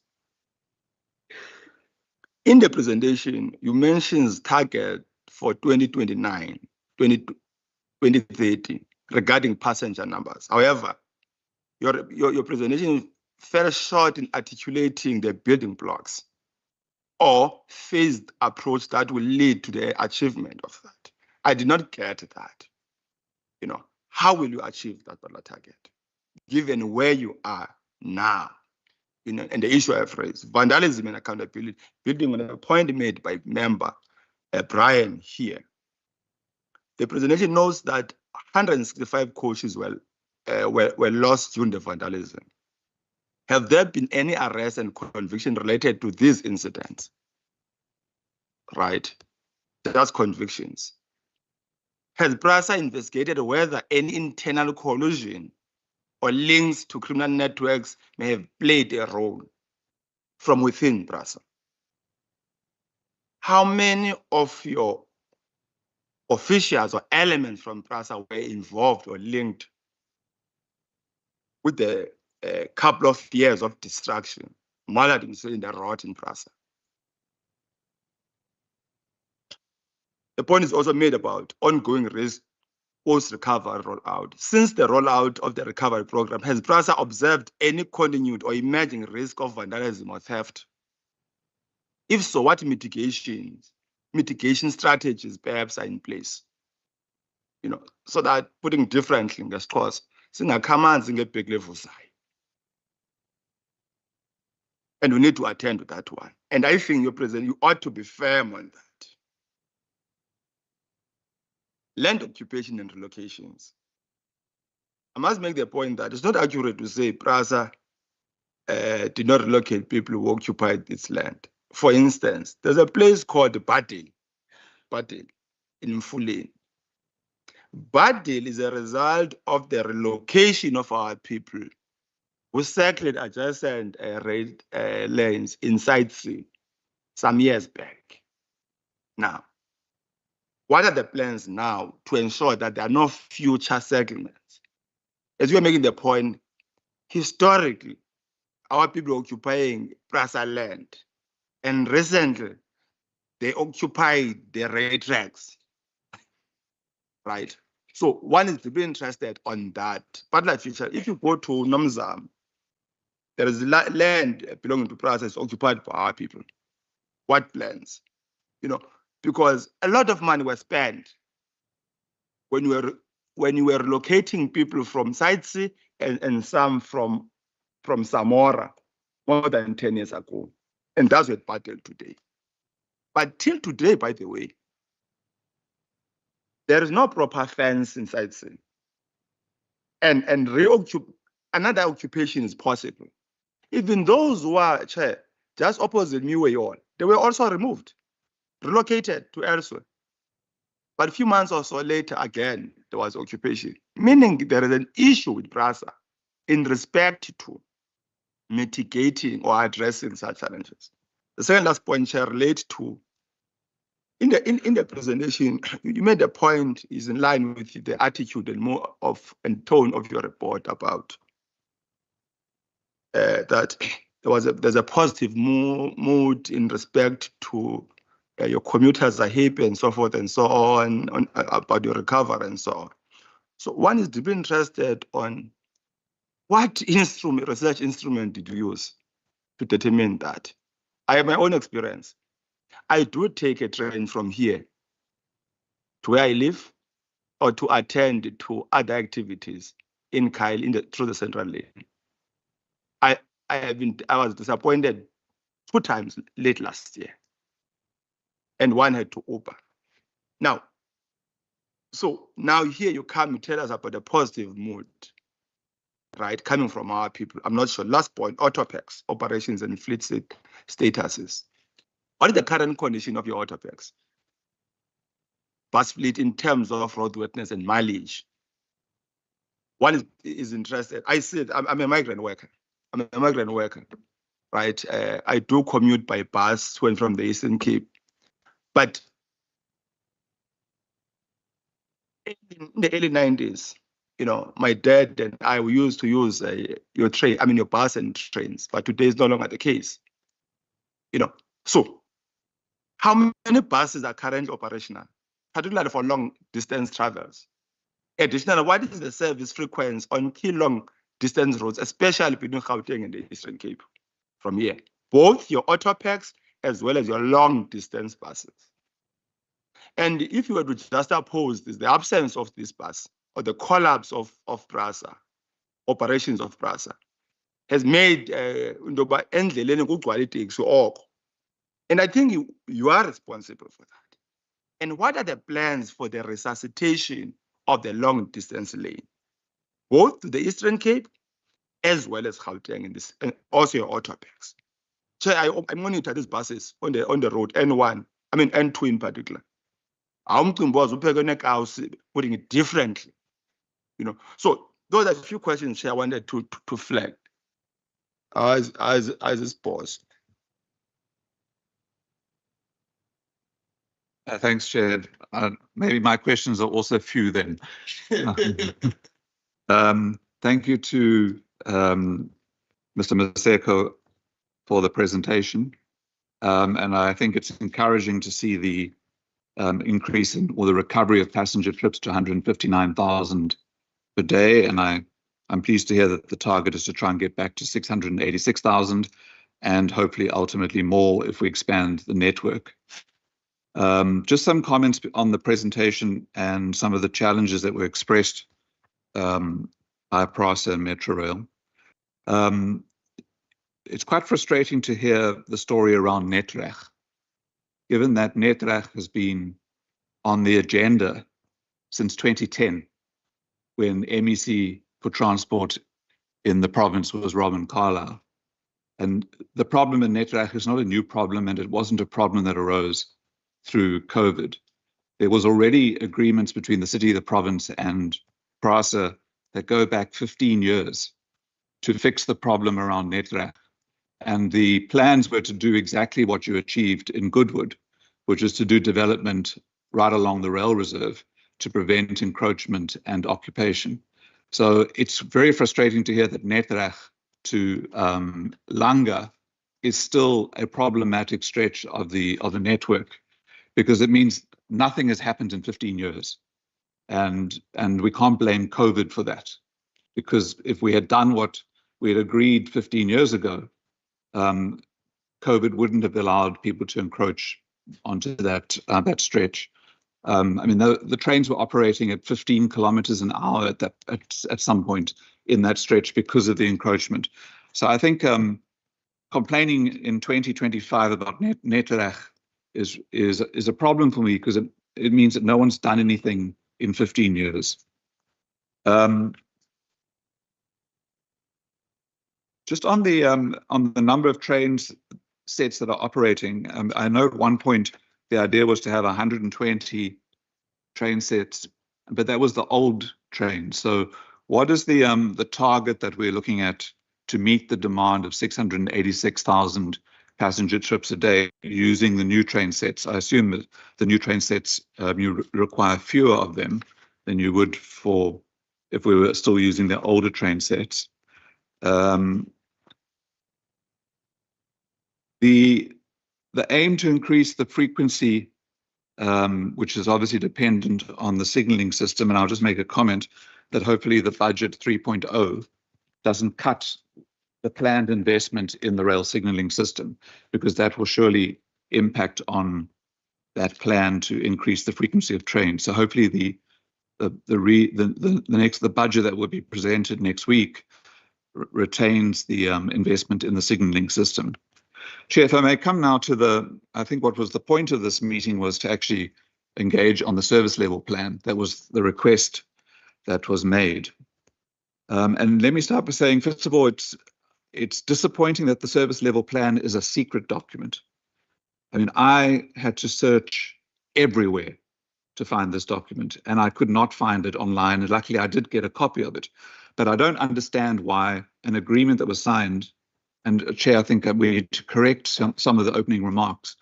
I mean, the city announced that there was a service level plan in December 2024, and then the media reports indicate that it was signed by the city manager in February 2025.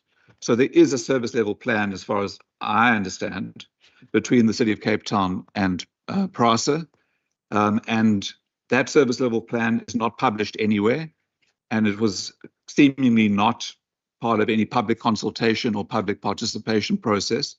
So I don't understand why this document is secret, and there's an inability for it to be shared with the public, and why it didn't even go through public participation. And even now, Mr. Maseko saying it's there's still another part to be finalized, and that's the terms of reference for the service level planning committee. So I would like to understand what process was followed in drafting this SLP, why it wasn't part of public participation, and why it's been withheld from the public, that it's not published on anybody's website. Although there's lots of media around it. So it seems to be like a spin document rather than an actual document. And then actually, Chair, when you read the document, it's a disappointing SLP, because it is a document that makes very vague commitments. And I don't think it's the SLP that the National Land Transport Act envisaged in terms of Section 11, where the municipality must, with PRASA, prepare a service level plan for rail operations. For example, the document talks about a Schedule 1 and a Schedule 2, and Mr. Maseko showed us Schedule 2, but I mean, those documents don't speak to each other. Why are they not incorporated as one set of targets that are aimed to be achieved in terms of operations, in terms of investment, in terms of who's going to do what?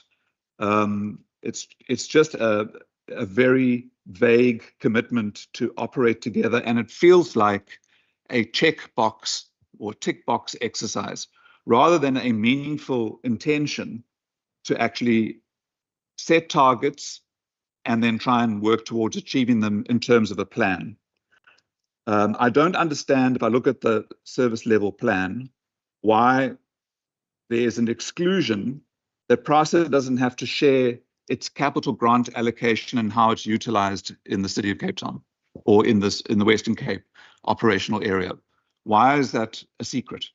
Or it's excluded from the information that will be shared between PRASA and the Intermodal Planning Committee and the SLP. So the Intermodal Planning Committee actually has a rail subcommittee. So why do you need an SLP committee and a rail subcommittee? Isn't the rail subcommittee of the IPC supposed to implement and oversee whatever agreement is concluded between PRASA and the city of Cape Town? But in any event, you have on your organogram the IPC with the rail subcommittee, and then as part of a subcommittee, you have an SLP committee, which makes no sense to me. But in any event, I'll come back to the point. There were commitments made by PRASA and the city to capital improvements of the rail infrastructure in the Western Cape operational region, and withholding or excluding information like rental income, jobs created, but the percentage of capital grant allocated and utilized per annum by PRASA, I think is an exclusion that needs an explanation. if you go through this SLP, the city commits to providing funding to work together. I mean, it's a 15-page document, but only 2 pages really are commitments between PRASA and the City of Cape Town. The automated fare collection system is another system agreement that was concluded long time ago. And for it to be resurrected as a new part of the SLP in a new plan is really an insult to the public, because we announced these plans in 2015 already. And there is I would say, an SLP that was already in existence, signed by the former group CEO, with really detailed commitments by PRASA and the City of Cape Town to improving the rail system as we were watching it decline. And I would like to ask about some of the, I mean, I understand now that this is my final point, Chair, for now, that the focus now is on recovering the lines that we've lost. But the city is growing, and the infrastructure, rail infrastructure like this, takes a lot of time to implement. And there is a plan, or there was a plan, for the expansion of the rail network. And I would like to know whether that plan is running parallel to the recovery plan, because there was a plan to introduce a Blue Downs rail link. There was a plan for the Belleville rail corridor, and Mr. Emran was the project manager of these plans. There was a plan to investigate an Atlantis rail line. There's the Bluckenbos rail station. Was that ever implemented, or what's the plans for that? So there were a lot of commitments made way back in March 2015. A much more detailed SLP than this plan that is now presented and signed in 2025, which is makes very vague commitments to similar projects. I just want to make one more point, and that is around universal access. It's in Schedule 1 of this plan, but it was really a hard and firm agreement in 2015 to address universal access. And the City of Cape Town adopted a universal access policy, which may or may not still be in existence.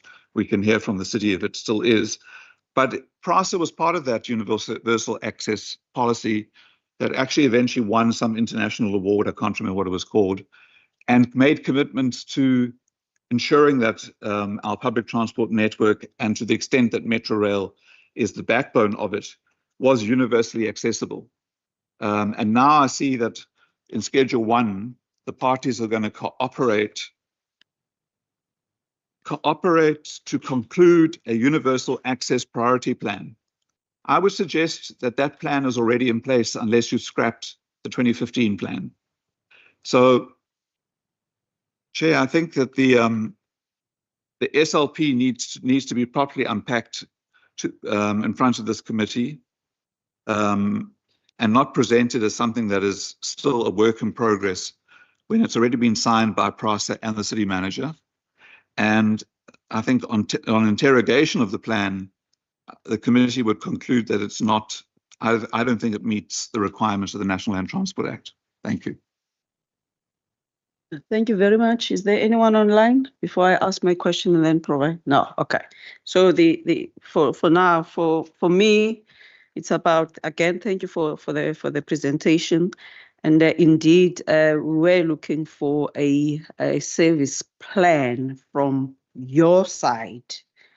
Whilst we understand that in terms of the finalization with the stakeholders, with the city or with the province, that part is when they will be presenting themselves, theirs. But from your side, you could have been able to say, these are the basics in terms of, we could say, in terms of the resources. From our side, we could only probably finance up to ABC. We are expecting the government to do PQRS, or it will be about, like from your side, because you will have prepared the document as part of your strategic plan, which now, when you negotiate with the partners, it's about you already have your own. So I wanted that part of your own in regard to that, which is, remember, Aaron has mentioned some part of it, but I just wanted to hear that part from your side. And then the other thing is about, you already know in terms of what is it that at the input level, in terms of the resources, whether it's about the capital or the infrastructure, or it's about, you will be expecting the other partners to bring security and all of those. And then the other part, like when I was listening here, I was thinking, why did it have to be at that level of the infrastructure that is being destroyed? Because my understanding, when you own an asset, you will have a maintenance plan for it. So it cannot be now you come when we have got the whole village that is sitting on the track. If, let's say, it was a hospital, and then I'll say that during COVID, we ended up not using these hospitals. And then now down 10 years later, when they say we're fixing the hospitals, I'll say that you're supposed to have a plan to maintain that hospital. You cannot now come back and say, we are fixing, we are recovering. The recovery must be a little part, but there's supposed to be a maintenance. Why would all the infrastructure is destroyed? Because even when you put a kyokyombe in the first place, after 5 or 10, whatever days, suppose that there are so many of the shacks, then do something. Why is it will take 10 years now to redo and all of those? Because for me, it means now that the other plans in terms of extension or expanding, it will be delayed because you are doing the things that were supposed. Yes, of course, the whole infrastructure vandalism affects everyone. But it's like when now you say we have closed the hospitals, we have closed the schools, because all of them, they would, like there was a time, I understand it was COVID, where you had 7 or 17 trains. But why didn't you do the maintenance during the time when the trains were not moving? Because the tracks were there. So why don't you maintain them? So are you waiting until you have got the trains and then you go back and they say, okay, now bring the trains and let's recover. But why didn't you maintain them throughout all that time? And the other thing, why are you still using your target using the 2014-15? Yes, it was the best year as using it as a baseline. But 2022, we had a census. So the population has increased. So why would you still use that one? Because now you want to achieve, to go back to achieve the 2014-15 figures. Yet we have got a census where it shows, actually we quoted that we're about 4.7 million or something like in Cape Town. And so why would we still be using those basic figures that have been whatever furthest? They are no longer part of it. And then lastly, if whether it's my city or Go George, when there's a plan around that, I will hear them, they will say, we have negotiated with a taxi or minibus taxi industry. I haven't heard you saying that we are talking with a minibus taxi or with the e-hailing, but you're only talking with the governments. But a part of the whole transport thing, because with minibus, for example, or e-hailing, they are not part of the government. But why are you not negotiating as you are having a conversation with them as well? Because at the end, you want integrated governments will be expected to have integrated transport. But why are you not with the same industry? Why are you not talking with the industry among yourselves?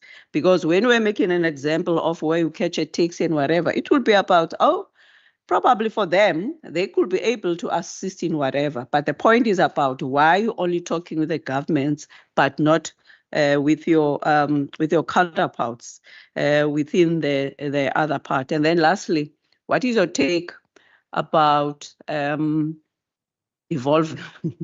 Because we have to, what is your take? Because some of you or some of the others will say that we are not keen. If, let's say, they will be asking me about what's going to happen with the schools, with the hospitals, will they go to national or to local government? So if I will be in charge, I say that it will never happen. but we are doing A, B, C, D.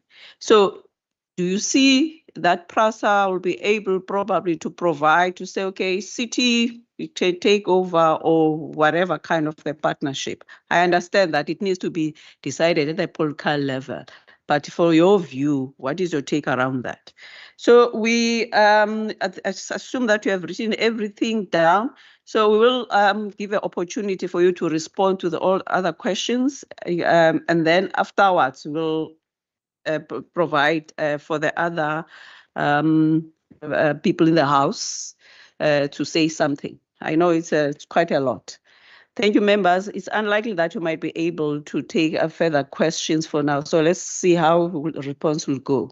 It's up to you which one you want to take with, but the members will be listening and hear in terms of if you have missed to respond to any of their questions. Thank you. Thank you, Honorable Chair. The consensus is that I should start with the devolution one because it's a responsibility of the Department of Transport at the national level. So, Chair, the devolution matter is enshrined in the National Rail Policy that was approved by Cabinet in March 2022. So, Wonderful, Chair. Can you put the mic on just to speak to the mic? Light is not good. Yeah, okay. Okay, thank you. So that is the policy that provides for the devolution. So what is happening is that the Minister of Transport mandated us as officials to work with everyone in the country in terms of stakeholders to develop the national devolution strategy. That is the strategy that will be used to devolve and provide all mechanisms that will be needed to devolve the functions to the appropriate sphere of government. So at the moment we are in progress in terms of developing that strategy. When the GNU government came in, they mandated us to work again in terms of looking at the various options that are also applicable at the international level. So the department is working with key stakeholders like those who are at the National Logistics Crisis Committee, who have been mandated by the president, including Operation Vulindlela and other stakeholders, to beef up the draft that has been done. And the minister indicated that once that draft has been concluded, it will go to cabinet. Normally, strategies, they go for public consultation, but this one will be taken to cabinet and that will like a policy. So that will be the cabinet process, which will give a platform to say, go and consult the people of South Africa.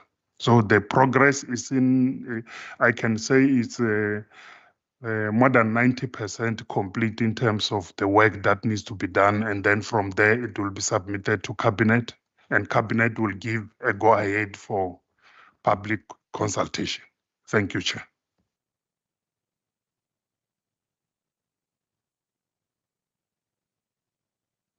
Chairperson and honorable members, thank you very much for the input.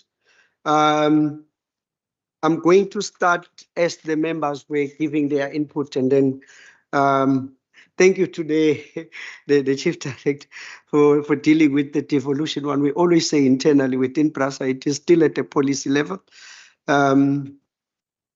It is indeed our intention to have a seamless movement of passengers within the modes of transport, and that one we are going to pursue. I know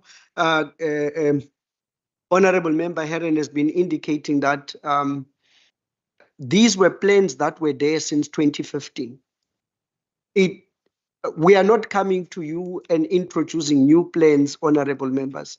More than anything else, we want to tell you that we have been back on track. We are now coming back on track. What had happened, if you saw the graph that we were sharing from 2015, just before 2020, PRASA was already in the decline. COVID just exacerbated the matters that we then needed to deal with afterwards. Because as we were losing in the Western Cape, in the case of the Western Cape, as we were losing more and more train set and our network was becoming less reliable. When COVID hit, the infrastructure that we had that was at the stations and the lines that are powering the train, that is what was destroyed. Now, the chair had asked, why wasn't there any maintenance staff? It is something that I will address when I get to the chair. But to address the very first speaker, Honorable Brayton, in terms of the future of security, one of the lessons learned from PRASA or from the loss of all of these assets is that security is our foundational department in the organization. Without security, nothing works. So PRASA is implementing, I did not expand on it in terms of this layered approach to security, but what we look at is we partner with communities, CPFs, neighborhood watches. That is layer number one. Layer number two is for us to build a boundary wall that ensures that in the areas where communities are very close to the reserve or in the areas where we have hotspots, we have this boundary wall that we have constructed. It's very important because the lesson learned from the COVID era, if Honorable Herring was saying, the issue of Netrecht to Langa was problematic already before COVID. That was in 2018. We were still able to run trains because the community was not on top of the track. Even when they were adjacent to the track, they were not obstructing the trains from passing. The issue at that time was safety. As the trains were coming, they were, because now we had allowed an informal settlement to then develop very close to the railway line. When kids were passing over, then we would have those accidents where people, either old people or even kids, but it was kids in general, that trains would strike. If the honorable members would have a picture at going to Nyanga Junction, we had exactly the same problem. There was an informal settlement that was very too close to the railway track. And we were striking a lot of people there, just under the Robert Sobukwe Bridge, just before the Robert Sobukwe Bridge. If you drive there now, you will see the wall that PRASA put in 2013. Between 2013 and 2015, we put that wall because we were testing the wall. We tested several types of fences. Different types of fences we tested at Nyanga. The community kept breaking those fences to gain access to the platform from the end. Now, why this is important is that when we say as PRASA, we are going to put a wall, it's because of this lived experience. We have tested different types of fences, and eventually the one that we found to be, let's say, durable next to where communities live is these walls that we have at Nyanga. It's palisade walls. They are mostly everywhere and used by, including the city and the province, to protect either the highway or other vulnerable areas. That for us is very important. That is now boundary demarcation, and we put up normal fences. We currently have awarded 3 tenders to run the fence to protect all of the corridors that we have recovered from Cape Town all the way to Belleville via the Sarepta line. It will be via the Langa line. Then we have a fence that is running from Langa all the way to Nyanga. And the other fence is coming towards on the Pineland side so that we can be able to close the Pineland side as well.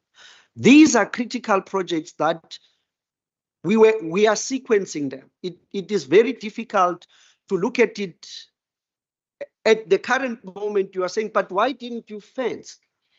We then needed to take a position as PRASA to say, get the trains moving, and we are utilizing as we speak that picture that I showed, what we call physical security. We're using warm bodies to look at that. The interaction or the working together with the City of Cape Town and the province. The City of Cape Town invited us to a facility that they have in Goodwood, where they are utilizing different cameras that they've deployed as well on the different highways. We are learning from that so that PRASA can deploy a similar technology within our rail reserve. We have moved on that level. We have a level where in our depots as PRASA, we have put the technology that the City of Cape Town has deployed on the freeways in a very small scale, because we are also learning how to deploy and manage this technology. You don't want to put a technology at a very huge cost and in a couple of years' time, it is not working. So that is what we are doing to build the layers of security. Currently, there is a tender. I will not, it's normally, it's in the public. PRASA has gone out on a tender to get a security contractors that are able to provide certain capabilities, including drone monitoring, drone usage, including investigative capabilities. Because, as I say, as a learning organization, we are trying to ensure that what we deploy, what we spend taxpayers' money on, it's very valuable. If the honorable members will allow me, I can't go deeper into the tender for security because it's currently under adjudication. I can then only talk about the broader outputs that we want to get from this particular tender, not the process itself. But that's where we are in terms of what we have lost and what we are trying to get. In terms of the questions from Honorable Masipa, I realized that the 700 million that we are supposed to, the 700 million passengers per year, that was at a PRASA level. It's the number of passengers we transport per year. It's 700 million. That brought in something like 2.2 billion. The ticket price for PRASA, it's still 450. Average ticket price, if you combine a single for any trip that is less than 10 kilometers, it's 7 Rand 50. Between 10 and 20 kilometers, you're going to pay 8 Rand 50. But when we are going for the people that are using weeklies and monthlies, it's even further discounted. An average price for PRASA, it's about 5 Rand. So for the Western Cape, the numbers are between 200 million and 280 million. That's what we are supposed to bring to the 700. That is because the Western Cape contributes in the regions between 32% and 40% of PRASA's numbers. They are the partnerships or the SLPs that we are resuscitating on the security space. They are supposed to also assist us. There was a very successful program that was tested between PRASA province and the City of Cape Town, the one of law enforcement units. 100 members were hired to look after trains, and those were paid for by the three parties. That is why it's important for us to have these service level plans. The service level plans allow us at an official level to conclude a memorandum of understanding on a particular, let's say, on a particular area of cooperation. On the security side, at the moment, you said it very well, Honorable Herring, that there used to be a 2015 agreement. But when you go through the 2015 agreement, you will see that it established the law enforcement cooperation, but it was only a couple of lines. Us, the officials on the ground, we took it and we moved it into a memorandum of understanding, and we got funding from the three areas of government, and we were able to do that. So that's why we want to resuscitate the service level plans with the current leaderships, with the current leadership of PRASA, and also the new leadership in the other spheres of government. That's what we are doing, and we will move with those.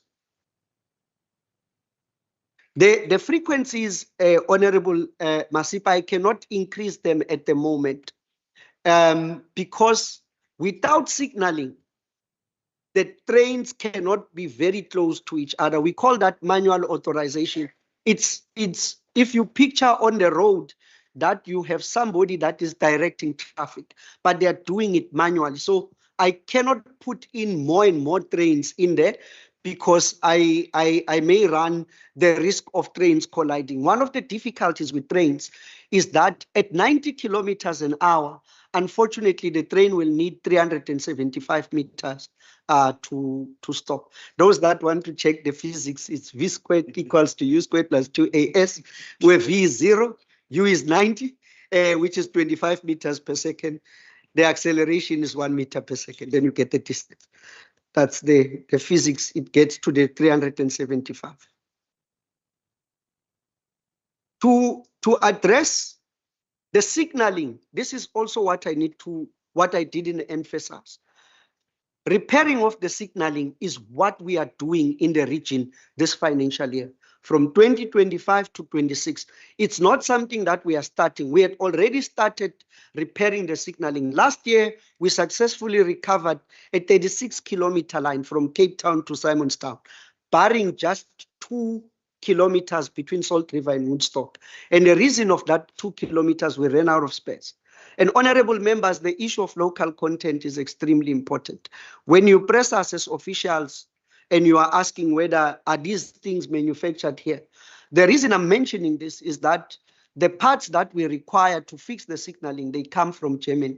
The lead time is 9 months. And whenever there is fights, there's a lack of chips around the world, and then we get pushed in the line because they are looking after their own railways before they look after us. So we then have to tighten contractual relations to be able to say we are getting what is due to us, but then they increase the lead times. At the moment, to buy signaling equipment takes us 9 months. So we are already waiting for the delivery that should come end of August this year. Then we will be able to continue with the recovery program. Honorable Ngensu, in terms of the questions that are relating to the rail in Daba, may I park those? I will give them to my group CEO, who was also a panelist on that setup yesterday. Indeed, there is our SLP at the moment is an in principle agreement. And I know that it is frustrating because at an official level, we are still trying to list these projects that we as officials want to kick to start execution as part of this SLP. But I'm hopeful that we will be able to conclude this SLP. And PRASA, when we come next and to discuss an SLP, I hope that all of our partners, including the city as we are here, we will come as the signatories to the SLP, and we will take the standing committee on what was our thinking. These are the projects that we want to cooperate on, and these are the performance levels that PRASA will be able to deliver, and these are the performance levels that city will commit to. So those finer details is what we are ironing out in the terms the SLP steering committee. One of the things is that the SLP is generated at an organizational level. What you need now is to get it to a working group that will be able to iron out these projects that need to go there, and also these key performance measures that want to go there. I tried to show the process side that is appearing on Schedule 2, but it is incomplete without the city's commitments that are appearing on Schedule 1. It would have worked very well if the two of us, after we have finalized it, and we come back and we speak to the SLP. The SLP, I will not tell stories. It hasn't been put to public participation yet. This is one of the key points that I will take back to the steering committee next week when we meet up to say this is what was sharply raised in terms of the visit to the standing committee. The previous meetings that Mr. Ngensu had asked about is that all the meetings that we had were to conclude the SLP, not the SLP's terms of reference. There's only been one meeting to conclude the SLP's terms of reference, which is now for the standing or for the committee, the SLP committee, that we only had one meeting. And the next meeting was the one where we were supposed to finalize the terms of reference that's scheduled for the 29th of May. My apologies in the discussion and how I showed the presentation. I looked at time limitation and there were things that I did not include. Thank you for the opportunity for me to brief. How are we getting to the numbers? How would you grow from 64 million, you are growing to 116 million, you need to grow to 200 million, and eventually by 2030, you need to sit at 600 million. Now, in terms of the railway line, the capacity that we have is governed by two key operations. The capacity of the railway line is governed by the number of train sets that you have, because a single train set can carry 1,200 people.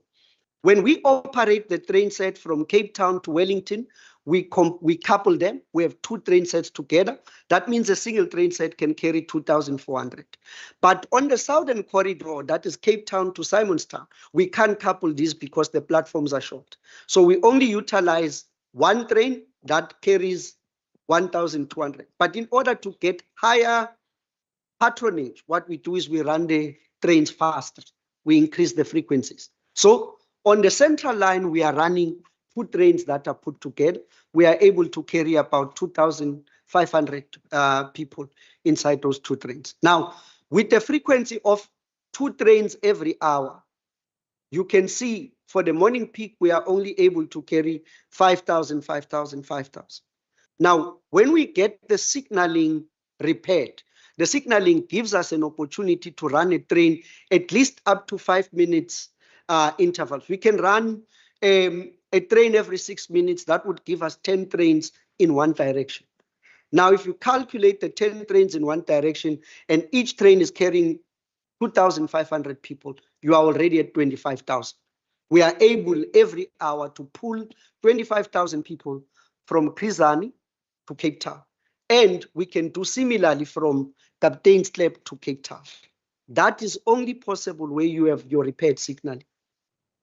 So that is how we are going to gradually improve in terms of patronage to move to be able to carry more and more numbers. The Honorable Chair has asked, why are you using 2013, 2014 numbers? PRASA has three periods that we look at. The first period we call the limited service. Limited service is we are running one train an hour on a corridor. As soon as you run more than one train per hour, that corridor is out of limited service. It is into optimization, which is where all of the train services are for the Western Cape. But I need a marker to know when am I out of optimization. When the service performance has gone back to the levels of 2013, 2014. It is not a target that I want to reach and stay on. It is a marker that when the service performance has reached the 2013, 2014 performance levels, I'm out of optimization. Then we can start talking about the full service within the Western Cape. Now, you would see that the periods of optimization ends at 2030. And by that time, we believe we should have been out of the optimization period.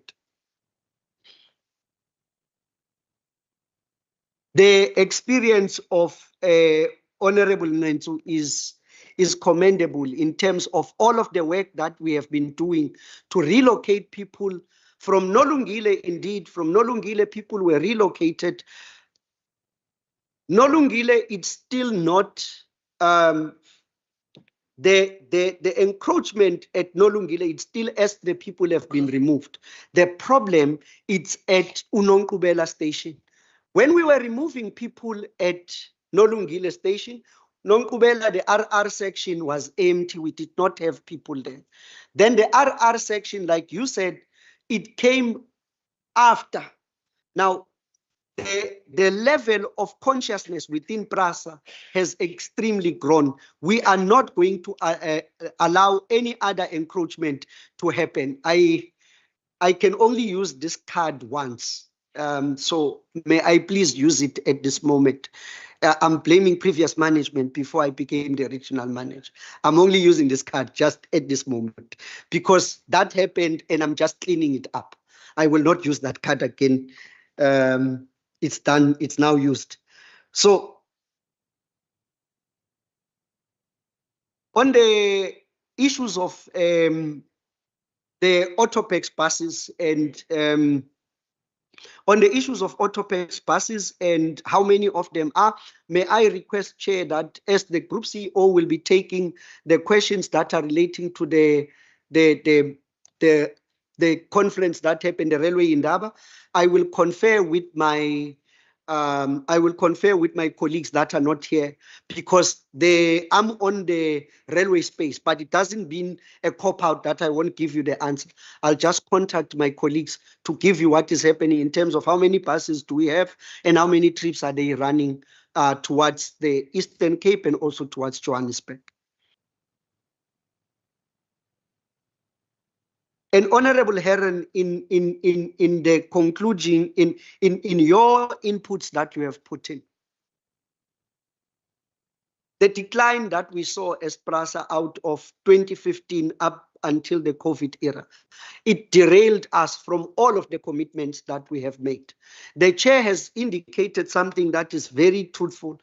It is that in the derailing of the plans that we had, the period of recovery from 2020 until now, we tried to rescue an organization that we had completely lost. Therefore, the plans that you are putting in place to say, but you had already promised that you will work with the City of Cape Town to have a fair collection system that is seamless. The City of Cape Town moved in that direction, and hence they had a card. We were still, and we are still are, as we speak, operating on cash transactions.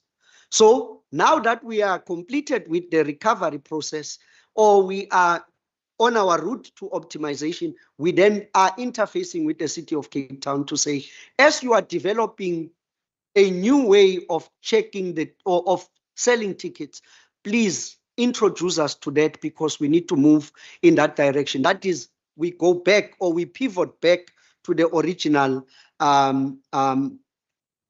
intentions. There are, in terms of emerging risks that I didn't address. In terms of the emerging risk, we have completely, with the number of boots that we have on the ground and the community partnership, we have been able to have areas where we did not have OHTE theft or signaling theft that we have. There are areas of vandalism that you will have where the signaling, they cut, they don't steal it, but they just damage it so that the trains can. Those are minor and far in between. We haven't lost any corridor. We haven't lost any section that is beyond 30 meters. We haven't lost any 30 meters. That's a mass pole size. That's 67 meters. We haven't lost a section like that because the security that we have on the ground is at least performing that human work.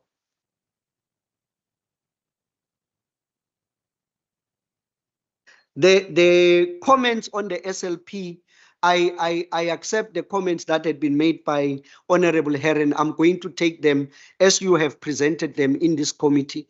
I will then give them also to my colleagues that are part of the SLP meeting on the 29th of May, just to indicate that before we come to the committee, there is some legwork that we need to do, and there is some improvement in terms of information sharing. The information on capital grants and the rental, how much rental PRASA is generating. At the time that we were discussing the SLP and the outputs that the city of Cape Town wanted to see, right? We then discussed some of the things that we have are commercial agreements with people that are renting spaces from us.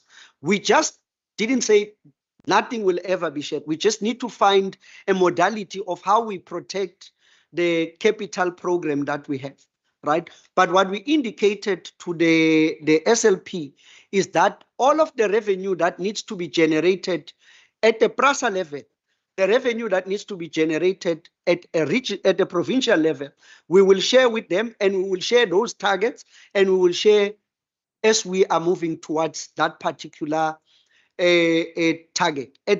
In the discussion of the SLP, the colleagues were interested in more details of the tenants and what tenants you have in Cape Town, in Belleville, things like that. We hadn't yet agreed as to how best to share it, because one of the critical things is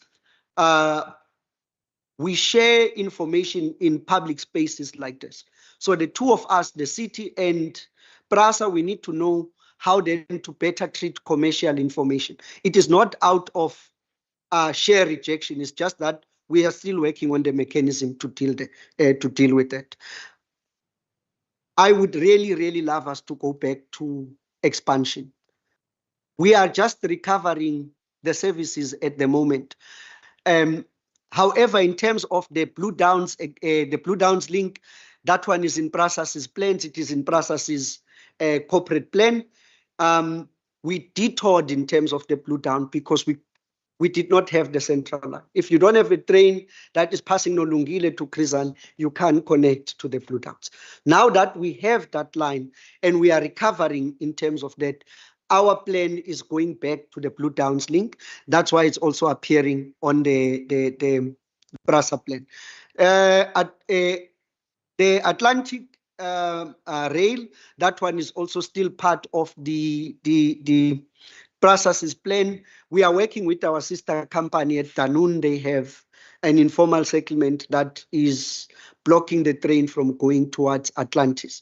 It's a Transnet-owned line, but we also have an interest because we want to put a couple of trains there to alleviate traffic towards Parkland, and especially also to get to Danun.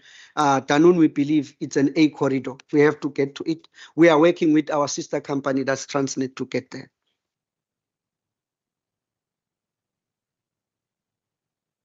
I'm looking at now the universal access. Universal access, we have worked closely with the city in terms of the policy that they have signed now. And internally as PRASA, we also have our own universal access policy that we have signed.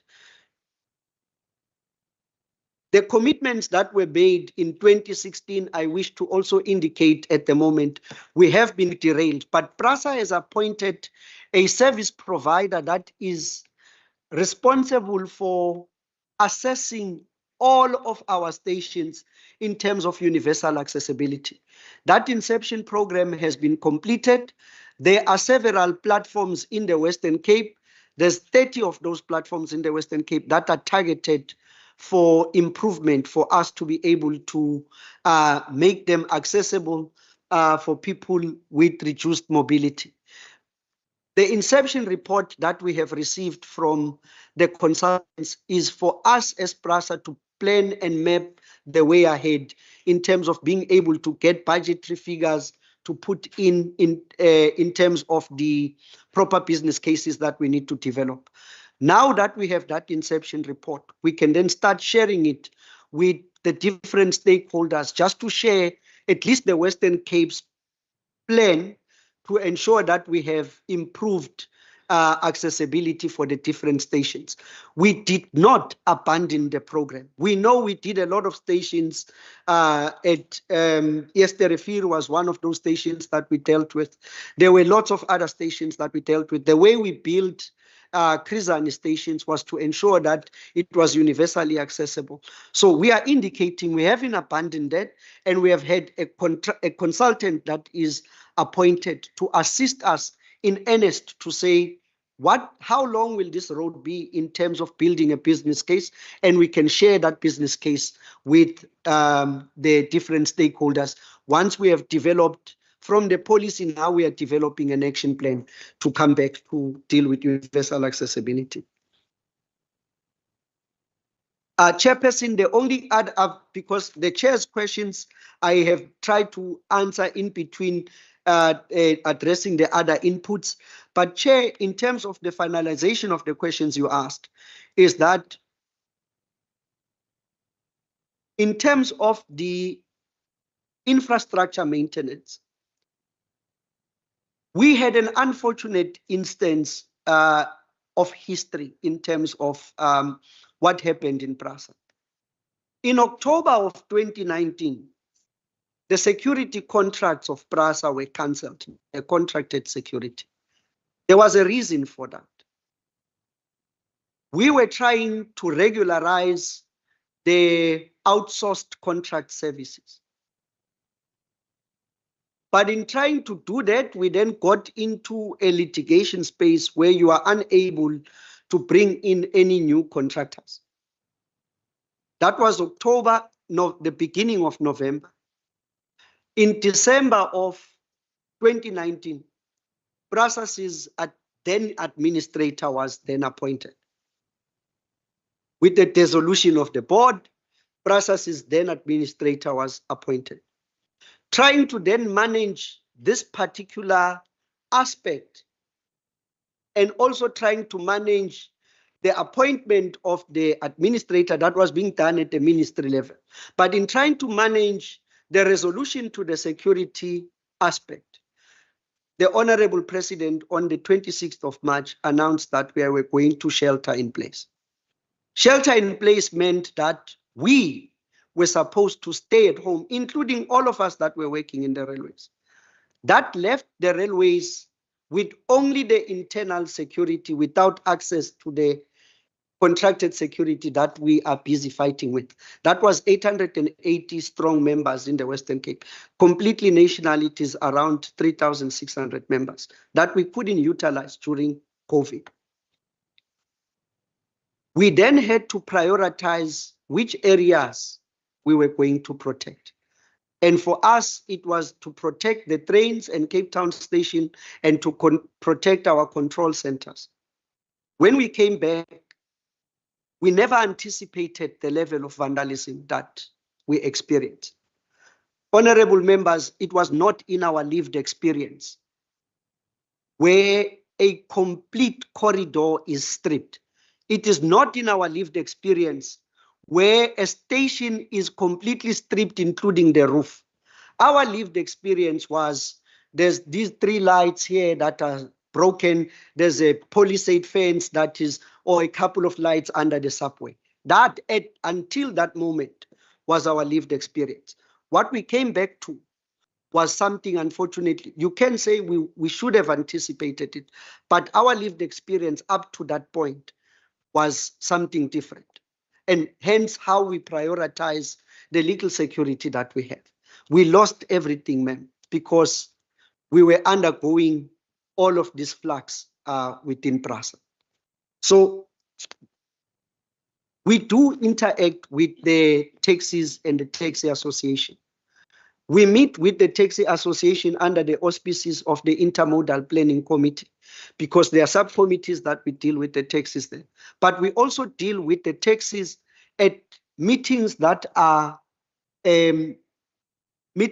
organized, or let's say meetings that are chaired by the Department of Mobility. We have key interest with the taxis where we are discussing, as an example, and I'm concluding with this example. Bonteheuwel Station, when the trains were not operational, people still needed to go to Epping Industry. So what happened was that a taxi rank developed there to assist community members to then go to Epping Industry. When we returned trains, we needed to interface with the taxi operators in that area to indicate that we will be bringing more taxis. However, we needed assistance from the Department of Mobility to formalize that taxi rank and not destroy. Because the taxi rank has then included a new way of giving access to Epping Industria for the public. People coming with the train, getting off at Bonteheuwel and getting all of this thing happening. Therefore, we do interact with the taxis, but at certain interests that we are dealing with. May I please hand over to the Group CEO, and I'm going to then interact with my colleague to ask about the buses. Thank you, Chair, and thank you, honorable members. Thank you. Thank you. Thank you, Raymond. I'll just be a few minutes, Minister, because I'm sure, Chair, because I'm sure there may want to be some follow-ups. Just quickly, Honorable Bryant, I mean, just broadly on security. One is obviously the securitization of assets, and then there's personal security, and then there's operational safety. So all of these aspects, there's a strategy around them. What I can say on the security side, particularly on securitization of assets, as Raymond has said, we don't want to see a repeat of what we have seen in the past. We've had a deliberate strategy that we've rolled out, and it's an integrated transport strategy. Phase one of that was increasing the boots on the ground. So physical presence on our corridors, on our stations, on our trains, and so forth. And we've seen a 75% reduction in terms of security incidents. So these things are recorded. Every incident is captured, recorded, and reported. And in fact, the targets that we have set, it's one of the targets we have met for the year. Okay. When it comes to the issue of the second phase, which is now the phase we are entering into, is technology that we are bringing in. The fact that we had to implement this integrated strategy with the boots on the ground and so forth, we've seen process security costs double. Literally double in the space of the MTF period. And it's not sustainable to continue on that basis with that security costs. PRASA is not a security company. We are in the business of moving people. Hence, I think, Honorable Masipa, you also raised, linked to security, the issue of partnerships. Very important. The city, the province, but not only there, SAPS, other key enforcement institutions. We used to have the railway police. We're discussing around that. There was a dedicated police element, over 3,000 dedicated railway police. How do we ensure this becomes effective? The crime, the theft that you see is a societal issue. And therefore, you do need a collective strategy and approach to address these things. But on our side, PRASA is not sitting back. We need to protect our assets. We need to ensure that our passengers are safe. And there are those strategies that are implementing. Raymond mentioned we've got physical security on the trains. If you look at 5 or whatever a period back, when you were on the trains, there was an issue of personal safety on the trains. Now you go on our trains, and I travel on our trains, whether it is the school children, the elderly, you see our commuters are feeling safe enough to work on their laptops, to pull out their phones on the train. It's because of the interventions we have taken on there, whether it's a CCTV, whether it's a physical appearance. The other safety feature we've got on the train is these trains are not compartmentalized. It's not one coach. You can walk from the front to the back. You've got the through gangways. So if something happens in that coach, security can get there quickly, or vice versa, you can run to the next coach in the event of any incidents on our trains. So there are all of these things that we are dealing with. We are in discussion with SAPS. We're looking at the partnerships with them as well and other entities. But very exciting now is the rollout of technology as well. If you visit our depots, and Raymond can take the seismic detectors in the wall, if there's any disturbance, the alarm is, and the cameras immediately zoom on those things. The cameras have got the AI capabilities. And therefore, we are now proactive rather than reactive. And that's implemented at the depots. So what we are saying here can physically, you can go and visit those sites. And you can take them to the control rooms to see how we are dealing with this. Incidents have now been brought down. Where you saw the trains being the arson and how it was being attacked, the depots are now secure when it comes to those aspects.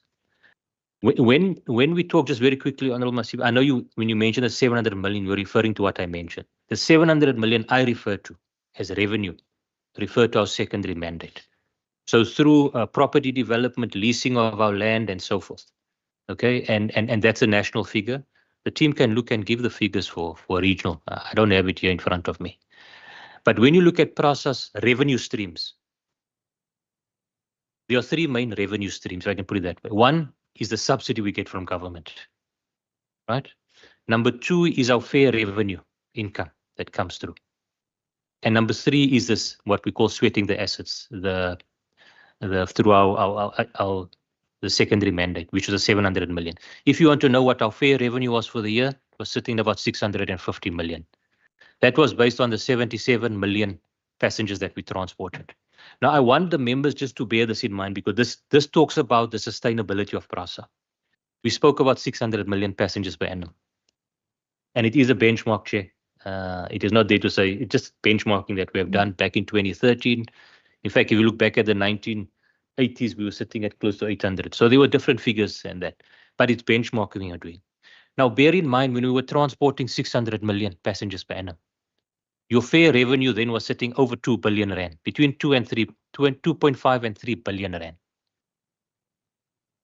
PRASA is not even close to achieving that fare revenue at the moment. So operational sustainability becomes a challenge. You've got a subsidy that you have got. We are trying to sweat the assets, but the key revenue stream being fare revenue is not at the levels it should be.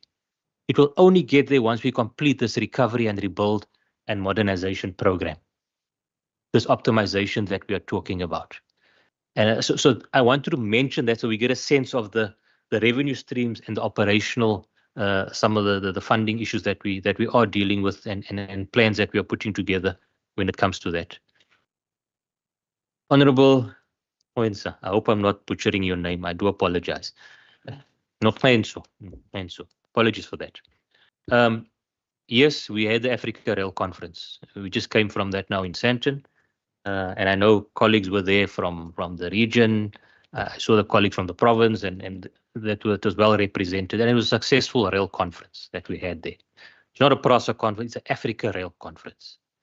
Okay, and you're correct, the minister gave the keynote address there. The Rail Master Plan, Operation Vulindlela, the NLCC that you see happening, the National Logistics Crisis Committee being overseen by the president and business and so forth. PRASA is on all of these committees. We sit at all of them. We are aligned in terms of that. When PRASA measures its performance, we've got an annual performance plan that is aligned to our shareholder. So there's no misalignment between PRASA and the shareholder. We have to align ourselves with the shareholder. And if you look at just the past three years that we have had when it comes to our annual performance, where we know with the challenges we've had, we see the turnaround now in effect. 3 years ago, we took our performance from 17% to 59%. 2 years back, we took it from 59 to 87%. This year, we are just completed and we're still above 80%. So the turnaround is not something that and it's tangible. We can show those delivery and those targets that we have met. I can speak to all 15 here. We don't have the time. But key that drives all of them is to get people on the trains safely and the customer satisfaction that goes with that. We need to ensure that is what we're providing as PRASA. Honorable Heron, and you also raised the question, it's very important for one of the other members. How do we also measure customer satisfaction? And it's something that we cannot rest and say we're happy about it. But we do annual customer satisfaction surveys as PRASA, annually. And we were hovering the past few years around the 50%. And there's various aspects from your performance, delays, crime, safety. There's various questions and questionnaires that we would go around. This year that we've come out now, we're sitting at 77%. We're not happy with that. We want to ensure we improve on those things. So we're on this journey of recovery and rebuilding, and we want to work with key stakeholders.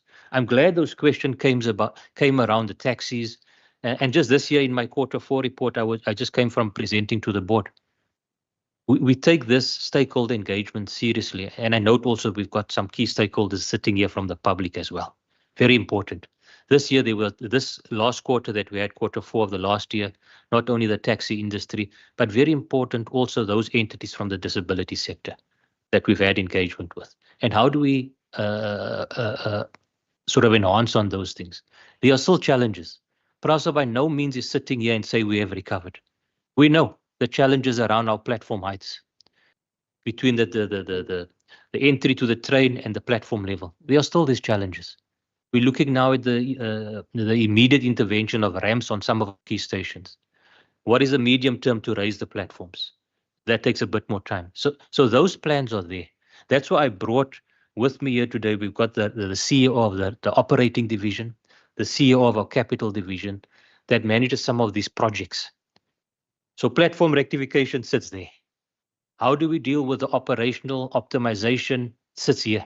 We need to develop these plans. And in doing so, we need to ensure that we're engaging with our customer.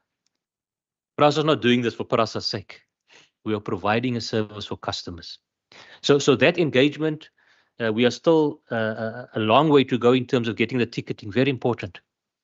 I was here last week and I was glad I could take out my credit card for once and tap to buy a ticket. Because at the moment it's cash-based. But that proof of concept still has some improvement to do. Because I was buying for a delegation and we had to tap every time for a ticket. We needed to buy a group. Right? So we are looking at this proof of concept around some of these things. We are looking at those aspects. How do we deal with it? Now, the broader things, Honourable Member, that you are raising around the rail reform that we see happening. And again, we've heard from our shareholder, but PRASA is falling within these discussions. We know we have to deal with looking at the issue of vertical separation, infrastructure, operations, all of these things. Transnet has moved to a certain extent. We are moving on that as well. But we're also saying passenger rail and freight rail are two different businesses. If you look at passenger rail within particularly your metros, it is a far more complex business. You've got trains that we can run it every 3 to 5 minutes. You've got the issue of land use and transport that is critical. That you need to look at these things together. And therefore, a model that is in freight is not necessarily the model for passenger rail. And I mean, these are the type of discussions that we are dealing with. Now, when we say 600 million passengers by 2030, the marching order is being given to us. In fact, the presentation that I gave at Africa Rail, I spoke about optimization and the journey to 600 million passengers. So one, it's recovery of corridors. You're optimizing, right? And through that optimization, it's your signaling, it's your improving your per way and so forth. But very important, beyond that, is communication and marketing. So while the team has delivered for us the 77 million passengers per annum, I'm saying that is not good enough as a team. We need to increase these numbers urgently. So if you look at the overall service and what your occupancy and all the transportation planning language, particularly in your off-peaks, there are some capacity that you can see how do you fill that up. And you need to be innovative. Yes, we know generally we're very much a peak-dominated transport movement. But you've got the shoulder peaks, you've got the off-peak. PRASA, more than a year ago, already introduced 50% discount on the off-peak. Right? Already from a ticket that is quite reasonable. So there are those interventions. You've seen what the region has done about special events, trying to get the new markets, whether it is the elderly, the pensioners, job seekers, scholars. And that's why I don't always just like using the term commuting, because commuting is a work trip. There are more trips than just work. It's recreational, it's all of these things. And the one corridor we're very proud of is the one that's on the photograph, the Southern Suburbs line. I was presenting at Africa Rail and we were saying it's probably one of the most beautiful lines in the world. The oceans, the mountains, and all the activities you've got on that corridor. So we are talking about having an aggressive communication, marketing, being innovative, and also in doing so, how do you start creating new markets on the railway line? Generally, we know rail travel has been very much a captive market. And we need to make sure we provide a good service to the captive market. But how do we also bring choice users onto rail? And what I mean by that is many of us in the room, that have got the option to choose whether we want to use our car or public transport. How do we get the choice users also onto rail? And therefore, with this modernization, you see this train has got all the modern features. Besides the cameras, it's got air conditioning that you've got on there. You've got the comfort of the journey. You've got the security features that are there. And therefore, you must feel that you can actually leave your car and get on a train. One thing that we are working very hard on is to make sure that the journey is competitive. I know one of the things the city is not, you're not proud to have the badge of being the most congested city in South Africa. So, and I know rail plays a very big part in terms of addressing that. But how do we then improve the travel times? Nobody's going to get out of their car if it still takes them twice the journey time on public transport. So these things is part of the strategy that we are looking at. And linked to that 600 million, Honorable Heron, because, and you're right, you mentioned my name on the previous, it's there, the memorandum of understanding that was signed in 2015. The issue of future development is very important for rail. And I think Cape Town has got those plans that we have there. What you have seen, Raymond has covered it, obviously with what has transpired, there had to be an immediate focus on the rebuild and recovery. But now parallel running is the expansion of the network. What we have seen in the last 4 decades is how our cities have grown significantly. Urbanization that we have seen happening. And this is, I'm speaking even countrywide. So whether I talk Blue Downs or I talk Motherwell in Port Elizabeth or Davidton extension in Gauteng, we've got these plans that we have developed sitting in the integrated transport plans. And Raymond is correct. We needed to get Central Line before we can do Blue Downs. But now we are coming to that stage as we have rebuilt, progress has been made. How do you start expanding the network? Cities have grown for 4 decades.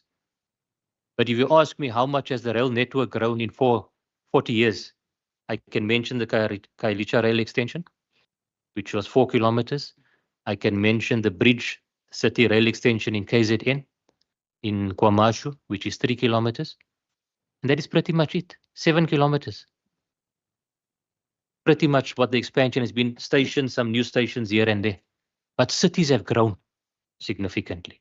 So that expansion plans are important, not only for the well-functioning and the mobility in the cities, but to ensure that we provide those services for the citizens of South Africa. So that is certainly there now in terms of the plans, honourable members. We do have it. We work with the cities. And I think just the last point I want to make on the SLP, I think we'll take it back. I mean, the city is here. But I think maybe there needs to be a bit more of a detailed discussion, Honourable Heron, around what the SLP that you have in front of you is at the moment. Okay, what it represents as a framework, as an agreement that is there, looking at the responsibilities to develop the next steps. And the next steps does not mean reinventing the wheel. I'm glad you raised that. There are things that have been done. The intention is not to, and I'm not speaking on behalf of the city, but we're not there to reinvent the wheel. Where there has been, like you say, the universal access policy, we had done at that time the special, what we call special needs policy, and all of these documents are there that we will build on. So I know I've rushed through that, Honourable Chair. I know we stretch for time, but just to give a sense of some of the things that Raymond has already mentioned. Thank you, Chair. Thank you very much. I know you wanted to add, but can you hold on that, because as I indicated earlier, this is not a public hearing, but we did, based on the request, allow that Zuki could just sneak in a question to Prasa whilst is here, taking notice that we are out of time. Where's Zuki? Yeah. So Sure. there's because they Sure. already asked for it. So Wait a second. we're coming. So we have to ask Zuki just to ask, then we see in terms of because they've already asked. We're coming to that. Am I speaking first? Sorry, Chair, can I just ask quickly? I think we've got about 10 minutes left. I think some members have follow-up questions. Are we going to be able to ask those? But I think we've got 10 minutes. Is that not? Okay. So I'm saying that we are just asking because you already asked just to a question, and then we look at the time afterwards. Because she already wrote to us. Oh, okay. The public. Okay. Thank you, Chair. Thank you so much for the opportunity. But I'd like to pass over to my comrade Zaki to ask question as quickly as he can.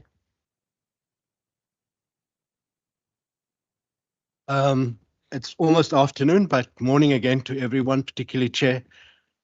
First, I want to, on behalf of Unite Behind, congratulate Mr. Maseko for the energetic manner in which he has tackled the problems in the city since its inception. There are areas of work that are outside of his scope of work, which relate to governance and the SLP and so on. These are the things that I want to address. I have heard a lot, and I think all of us have heard a lot about the SLP here. But the reason there is a service level plan agreement is because we in court with PRASA. And the service level plan that has been laid before you, we had to beg for from both the city and PRASA through their lawyers. We made a submission to the CITP. My colleagues of Disability Revolution is here, but we haven't had a response from the city in relation to public participation on the service level plan. So I'd like to ask the MMC if it's possible for him to respond as to why there was no public participation on the service level plan, because in the first instance, it is the city's draft. It is the city's draft. The second question, and I want to just say this, the Mayor of Cape Town, Jordan Hill-Lewis, it wouldn't have been possible because we started in 2017. For several years, the city ignored us until the new mayor came in and started the process. PRASA has delayed on numerous occasions, and I'm shocked to hear that we're still discussing some legal questions because we've indulged PRASA for 2 years, more than 2 years now, to finalize with the city the service level plan. Now I'm hearing, all of us are hearing here, that it is not finalized yet, that it is still to be discussed. So I'd like to hear when this will be done. My colleagues from, I'm sorry that just because of the short time, I'll mention the question of the Disability Revolution. There hasn't been a response from the city to Disability Revolution. And I'd like to take this opportunity to ask Mr. Maseko to give us the policy. He can take Zukiswa's email and send us the policy on universal access, because it would be really great to have some public participation on that question. This plan before us doesn't meet the constitutional standard of being reasonably conceived, not capable of reasonable implementation, because it has no clear targets, no clear timeframes, no clear financial resources. It is not reasonable because it doesn't look at the fundamental rights of people in its legal framework. And finally, I would like to say this. It's tragic that we're still struggling over signaling, but it is a matter of record that the Minister of Transport has appointed an investigation, an attorney's firm, to investigate corruption in the latest signaling tender. And you have a duty to ask about it because it covers the Western Cape. It covers the Western Cape areas. So I would like, this is a very short intervention, we would like to explain to the city, for instance, on the security tenders, why that was a disaster. So I'd like to stop here and say in future, we would like to have a proper hearing and discussion where we can present. Thank you. Thank you for the opportunity. Thank you very much. I think as I indicated earlier, it's the PRASA who's presenting. The city came as an observer, which they already committed that when they are done with their SLP, when we invite them, they could be able to be here. So for the MMC, it's just for noting, so that when you come, so that you could be able to have those kind of a response.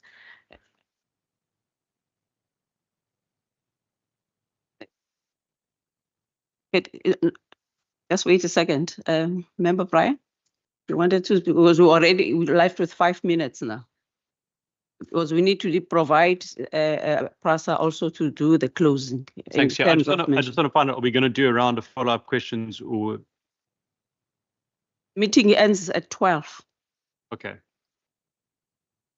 All right. Yeah, we've got 5 minutes. Okay. Look, I don't want to take up time of other members who might have also wanted to ask questions. So I will send mine via email then to the gents. Thanks.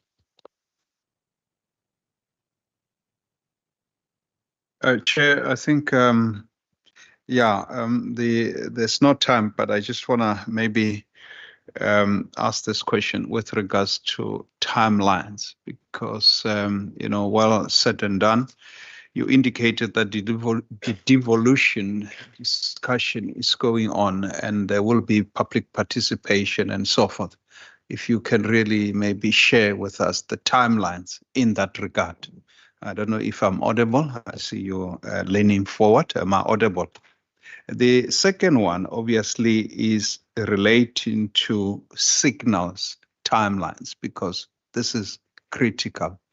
But also, Chair, I think these meetings, when we have public hearing, I think this meeting is very important for members really to thoroughly engage. I would have really preferred that, there is opportunity for public participation, and that maybe, the public be given an opportunity when we've got the land transport bill that is coming up. I think it's also a big opportunity for public to participate. I think this was really for members to affair themselves. I'll also like to think that we definitely as a committee need to visit the rail line and really kind of understand some of the messages that are being really discussed here today with relating to how they really deal with security on these lines. And secondly, obviously, that issue of cameras in the trains, and obviously, discuss the signal issues, as such, and also look at those lines that are difficult and problematic as such. So I think that will be really part of the resolutions that we need to look at. Thank you, Chair. Thank you. We will take the resolutions later on, but we don't have much time. So we need to provide at least some time for them to make an input, the PRASA, on some of what has been said. No, I pose a question regarding what I describe as an intersection between the criminal network and some elements from PRASA. You didn't respond to that one. And given the recovery plan and rebuilding, what is it that you have done to ensure that PRASA is not infiltrated? Because some of us hold the view that PRASA was infiltrated and there were forces who were from within PRASA. I did not get that response on that one. Also, the issue, it appears again that, as per your response, that you are still busy outsourcing security, right? And are there any plans of building internal capacity of PRASA on the front of security in this instance? So those are the two questions that I wanted to ask. Thanks. Yeah, thank you. For PRASA, which questions that you think that you'll be able to respond in writing? Because we don't have much time. So when you respond now, you need to indicate this one will be able to provide in writing, because we don't have much time. Over to. Yeah, because of time, I think we've also noted the questions that came from the floor, that if we've not responded to the team, we'll provide a written response. I also take there will be some additional questions, follow-ups that we will receive, and then the team can respond. Chair. We'll agree on those timelines as soon as we receive the questions.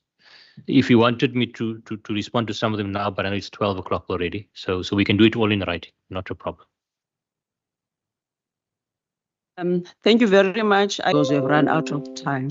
So I just want to apologize to Mr. Ahmad related to that, but at least I do know that you could be able to engage in also beyond this platform. But for this platform, it was for PRASA. But however, whilst you'll be providing us the questions in response in terms of the written question, the responses, but if is there anything that you want to say to respond to Mr. Ahmad in a shorter space, if you could have, is there anything that you want to say? Before I'm coming to you. But Chair, I thought you made a ruling that MMC Quintus will respond. You will give him an opportunity to respond. But I see you changing the ruling. Sorry. The earlier ruling was that after we have spoken, then Quintus will have the opportunity to respond. I didn't. I said I want to see in terms how the time works.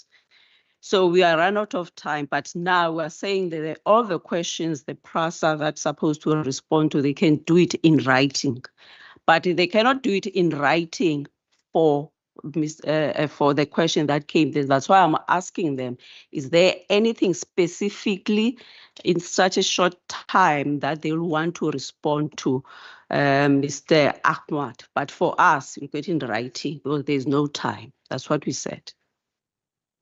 Because for him. No, Chair, I think where we are now, there was not any direct questions except to make some documents available. I think Mr. Ahmad also said there's another process running parallel to this. So I think for now, if there's documents that's required, Raymond can assist with that. And we will see how we engage outside of this forum, Chair. Thank you.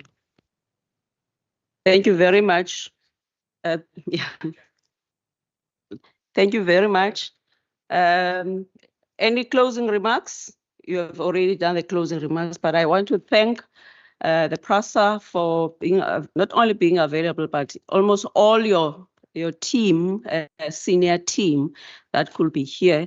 And we just hope that when now the departments also will be coming to present, you'll also be part of them so that we can join them. Thanking the department as well from the province, and also thanking the MMC. I'm really sorry that you couldn't be able to respond, but all I know is about you always engage each other, even beyond this platform. And I know that there will be that kind of a continuation. But I want to thank you very much. Members, thank you very much. Whilst everyone could be released, we just have a short period or even 1 minute in terms of the resolution. For the members of the public, thank you for coming in numbers. But as I indicated earlier in my opening, that this is not a public hearing, but because the request was made and then we said at least one question. And I believe that there is some of a smallanyana, something to eat. Someone can direct you to that side of the lounge for everyone else. So if you could excuse us and then the members can remain. Thank you very much.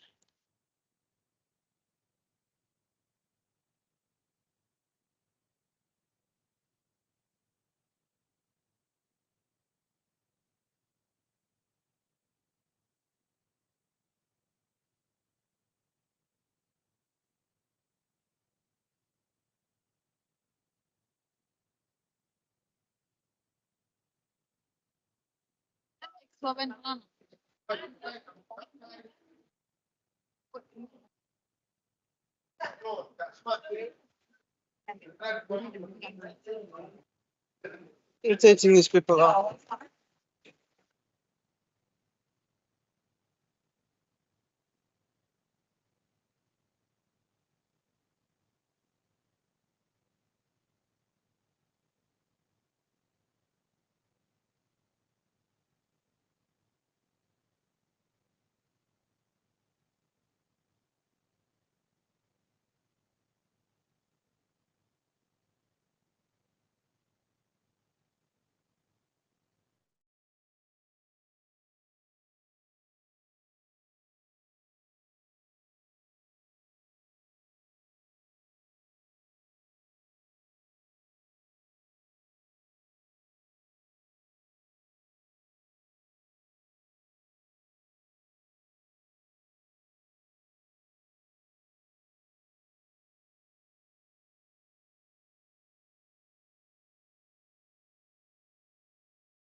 We can finish this within 1 minute and then we join them at the lounge.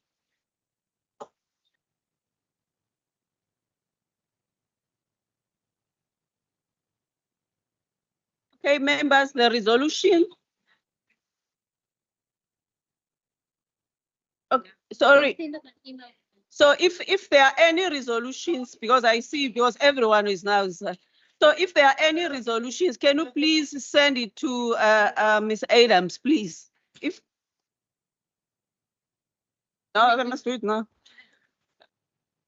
Member Ngansu, can you please, or any resolutions, can you please send it to Ms. Adams in writing? Because I can see now people still want to continue with the crowd. Yeah.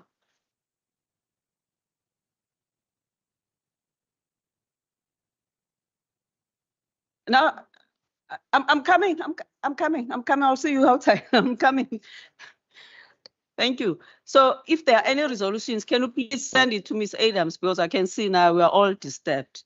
But if you've got right now, we can maybe quickly list them. Because all I recall is about the questions that you ask, where they say they will follow them with a written response is one of those. And then Member Heron is also the issue about when they come, there must be the actual SLP that needs to be discussed, because all what was happening, it was about the recovery plan. I'm not sure if is there any other. Chair, if we can get from PRASA the planned expansion of the rail network. I think the point was made by Member Masipa that as a committee we should consider some site visits, given what was also presented here. Thanks. Chair, I've sent my questions through, so my follow-ups have gone through. Yeah. Okay. From my side is the timeline. You got that on record, the one that I said? It's the one that Those they were two going to timelines. put it in writing. Those two timelines, yeah. Okay. Thank you very much, members. All the best. Happy Friday. Thank you.